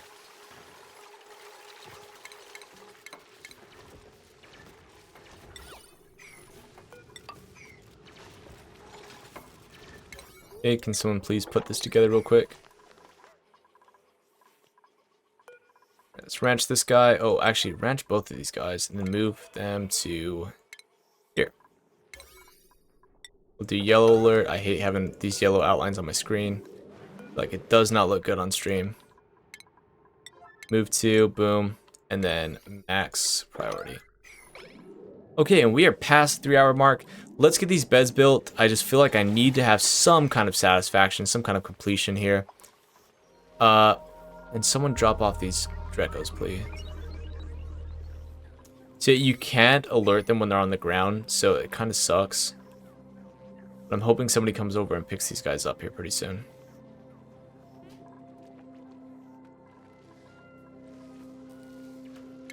Okay, and let's go ahead and throw this plant back in.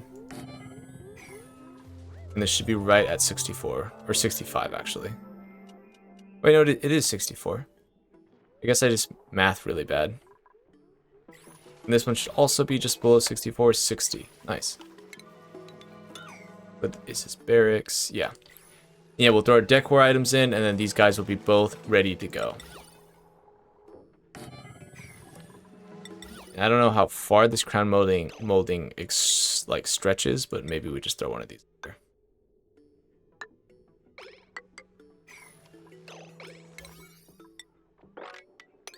I hate doing like little random things like that because they just don't look good, but it's kind of free decor, which is free morale, so why not?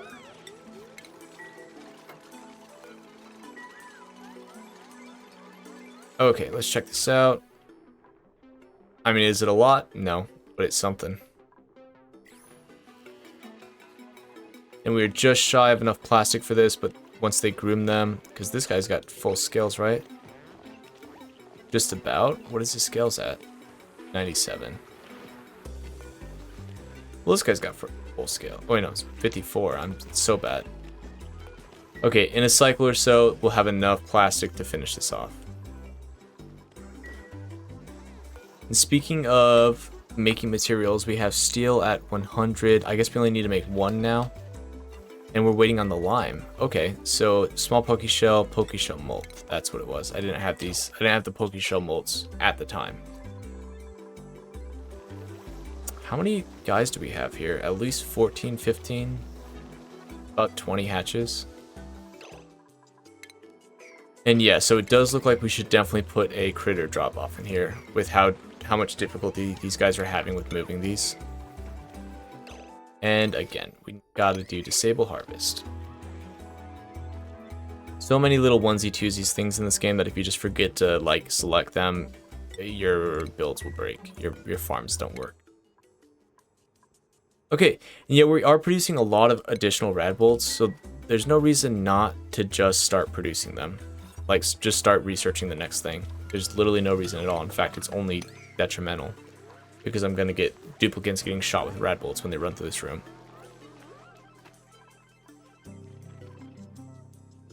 And then there's not an obvious body of water to grab to pump into here, so let's just go ahead and move down this pitcher pump real fast.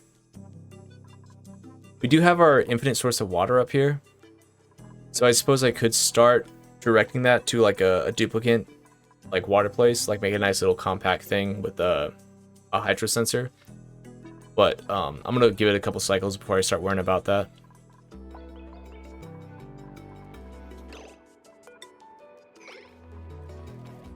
Now let's look at our oxygen production and our carbon dioxide build. So we are doing okay, but just okay. I wouldn't say it's great. I would say it's far from great. So we do want to start getting an electrolyzer. And then what would be a good use of carbon dioxide? Maybe a rocket initially, just so we can get this initial bulk of carbon dioxide out. And I don't want to make a carbon skimmer, I don't think, because I think it does end up deleting mass, but it might not. Actually, let me just look instead of guessing.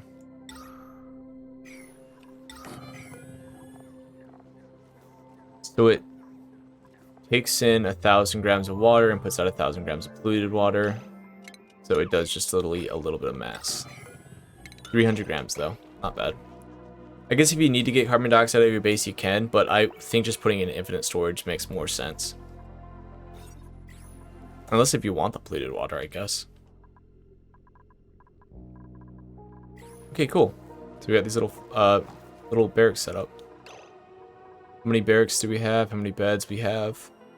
13 right now, and we have 12 duplicates, so we can delete all these. I think we have a radioactive guy, or maybe two, so we're gonna have to isolate them and put them on the far sides of the barracks. Okay, so we're doing fine on food for now. This planet, food. Kind of surprised these guys still have anything left. Okay, so I think we're gonna call it here. We just got our bed set up. I'm sorry I didn't do the steam generator. I kind of thought I'd get to it. Kind of just chilled for the last 44 cycles. I kind of wish I did a little bit more, but kind of is what it is. If you like this stuff, if you like my content, please make sure to follow me here and subscribe over on YouTube. Thank you guys so much for stopping by. I appreciate every single one of you. Peace.